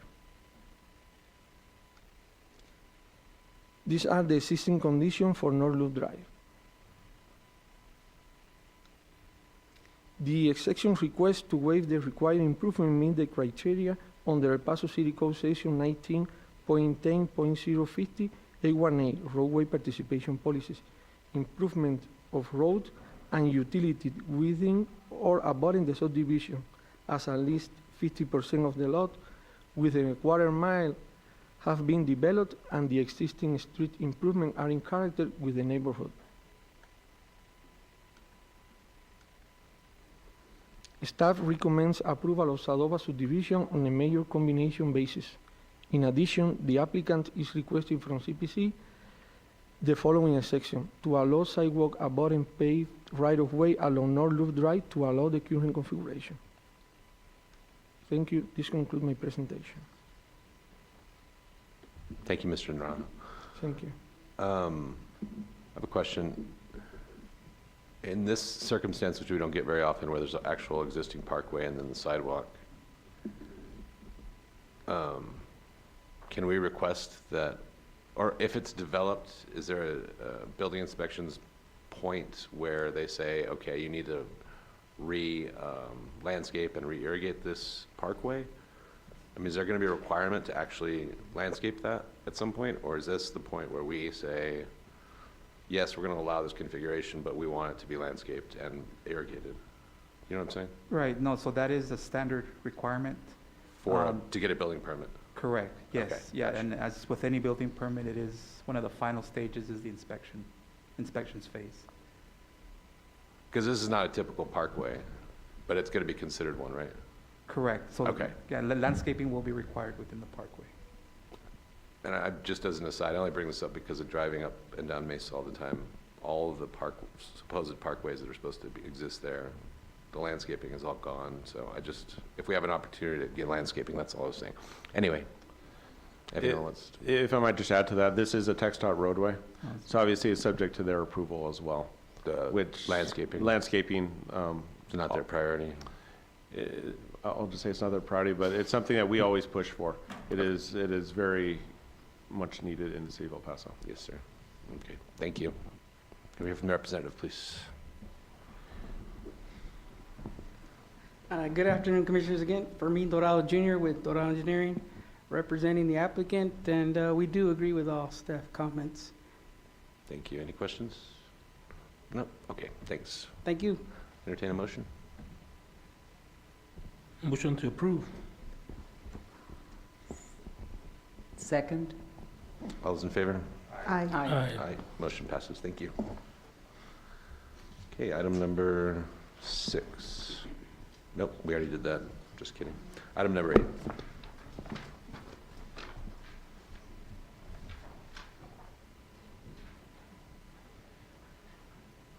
Actually, Stephanie, we're on item number 8.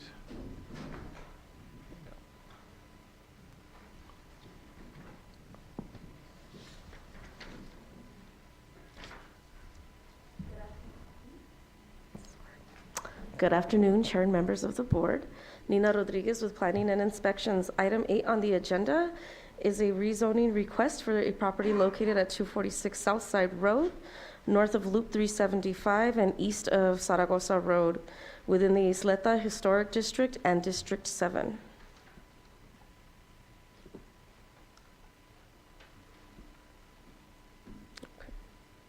Here we have an aerial view of the subject property. It's currently vacant.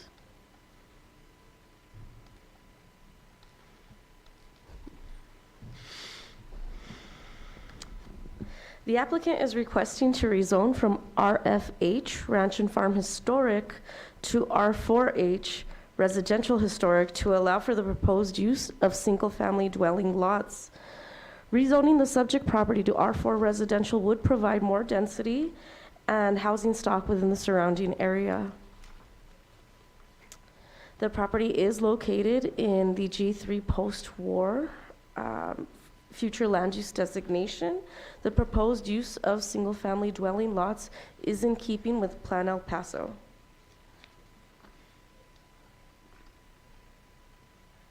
Here we have a conceptual plan of the proposed lots that the applicant would like to, is requesting permission to do. Let's see. And the 5 lots range in size from 6,254 square feet to 8,254 square feet. However, please keep in mind this is only a conceptual plan, and the proposed R4 residential zone district would also allow for duplex use, with the subject property allowing up to 5 duplexes for a total of 10 units. Again, the applicant is only proposing 5 residential lots within the area, but rezoning it could also allow for duplex use. I just want you all to be aware of that. And access to the subject property is provided from Southside Road. Here we have an image of the subject property. Properties to the west and south are zoned RF, Ranch and Farm, and are currently vacant, while the properties to the east are zoned R4 residential and are single-family dwelling uses. The property to the north is zoned SDH, Special District Historic, and serves as a parking lot for Speaking Rock Casino. Notices were mailed to property owners within 300 feet on January 13th, 2023. At this point, the Planning Division has not received any communication in support nor in opposition to this request. And with that, staff recommends approval of the rezoning request. Thank you. Any questions for staff? Where's Ms. Carrion? That's my question. Okay. Can we hear from the applicant, please? If you're on the phone, star 6 to unmute yourself. CAD Consulting. Hi, yes, this is Enrique Ayala with CAD Consulting, and we concur with all staff comments. Great, thank you. Any questions for the applicant? No? Okay, thank you, Enrique. We'll move on to discussion among the commission. I don't know, this doesn't seem appropriate to me, but there's no opposition from the neighborhood, so. I mean, this, not in character of the lower valley, but whatever. If no one's here to oppose it, we'll move to a motion or further discussion.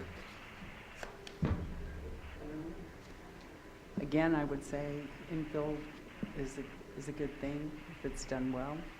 And, you know, it doesn't appear to have this alley condition either. Right.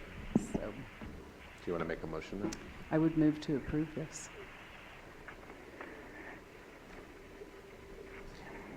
Second, Castro. All those in favor?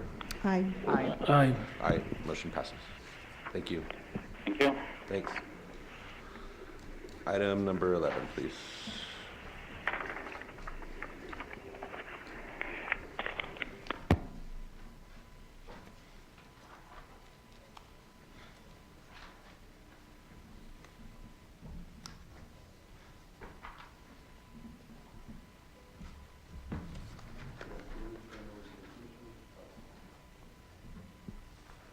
Sorry about that. Good afternoon, Chair, members of the Commission. George Olmos with Planning and Inspections once again. This item is Vocational Drive to Opportunity Drive application. This is a street name change application. This development is located within the city of El Paso, west of Alameda Avenue and south of Carolina Drive. The applicant is proposing to rename the street from Vocational Drive to Opportunity Drive. The applicant considers Opportunity Drive a more suitable name reflecting the current construction and expansion of Riverside High School. All property abutting the subject right-of-way belongs to the Isleta Independent School District, with the exception of one property at the corner of Vocational and Alameda. However, the property has frontage along Alameda and has an Alameda-based address. Vocational Drive runs east-west between Alameda Avenue and Mimosa Avenue. Vocational Drive is classified as a local street in the City of El Paso's major thoroughfare plan. Here we have the existing conditions for Vocational Drive. And staff recommends approval of the street name change. That concludes my presentation. Thank you. Thank you. Is there an applicant for this? Yes. Okay. Hello. Good afternoon, Chairman Cummings and members of the Planning Commission. I'm Lindley Leeper, Chief Financial and Operational Officer for Isleta Independent School District. I had a short presentation, but you've been here a long time. So we concur with staff's recommendation. Thank God. I had a pretty picture for you even, so you I'm could so see sorry what you had they're to wait. building, I'm but- so sorry you had to wait this long. Oh, no, that's okay. Unless you're the one that named the street originally, are you? No. Okay, no. then you didn't deserve staying here this long, because that's a terrible name, Vocational It was. Drive. I think this one is much more appropriate, and it was actually chosen by a committee of 18 students and 15 faculty and community members. So they got Great. together and determined what they wanted to call the street. Excellent. Thank you. Entertain a motion. Move to approve, Castro. Second, Rios. All those in favor? Aye. Aye. Motion passes. Thank you. Thank you. It doesn't nice.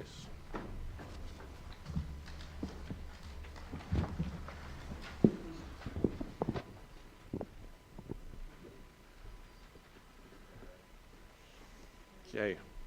You know what? I think this is important, and in fact, I'm not being sarcastic when I say maybe we should wait. Are there going to be more members besides Kevin at the next meeting, or we have a more fulsome board presence?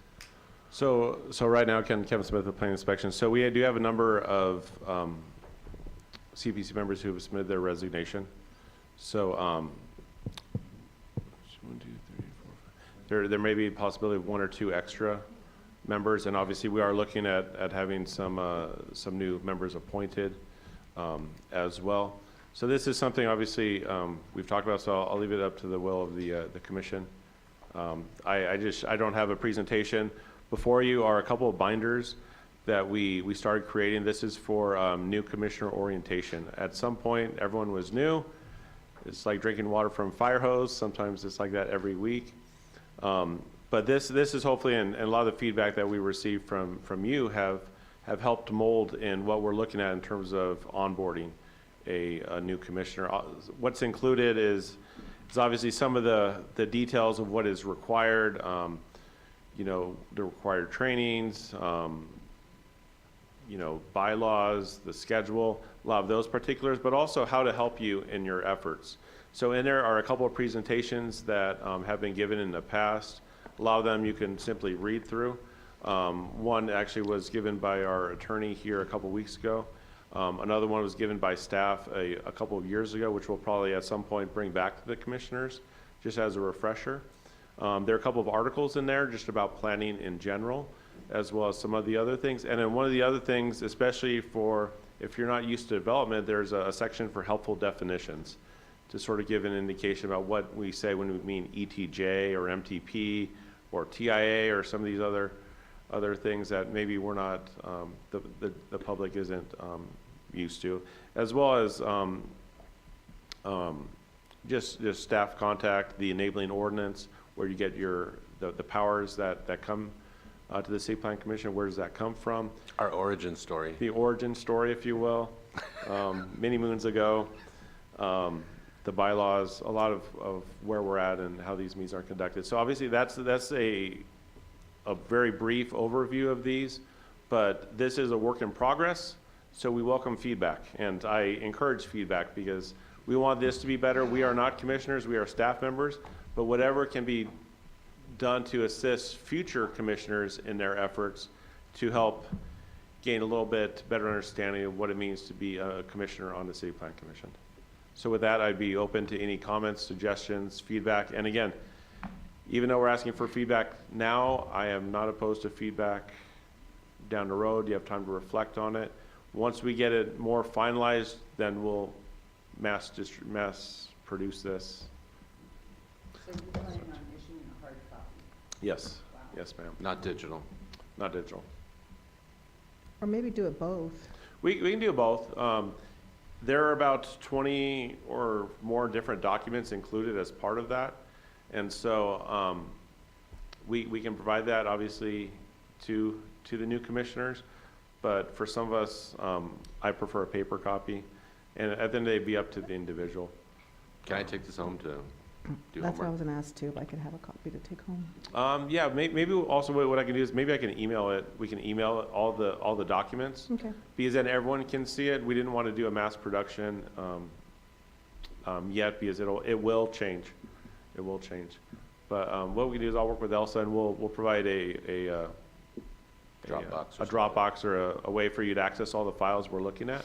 But again, we would love and welcome your feedback. So if there's something that's missing, please let us know. Thanks, Kevin. Okay, appreciate it. Thank you. Sounds like a good tool. No, we do, and we do appreciate the feedback, and it's something that we've been wanting to do for a while, and with the commissioners urging, we're excited to do it, and frankly, it'll help you and your future colleagues in your roles as you assist the city moving forward. Thanks. Appreciate it. Thank you. Can I get a motion to adjourn? Motion to adjourn. Second, Castro. All those in favor?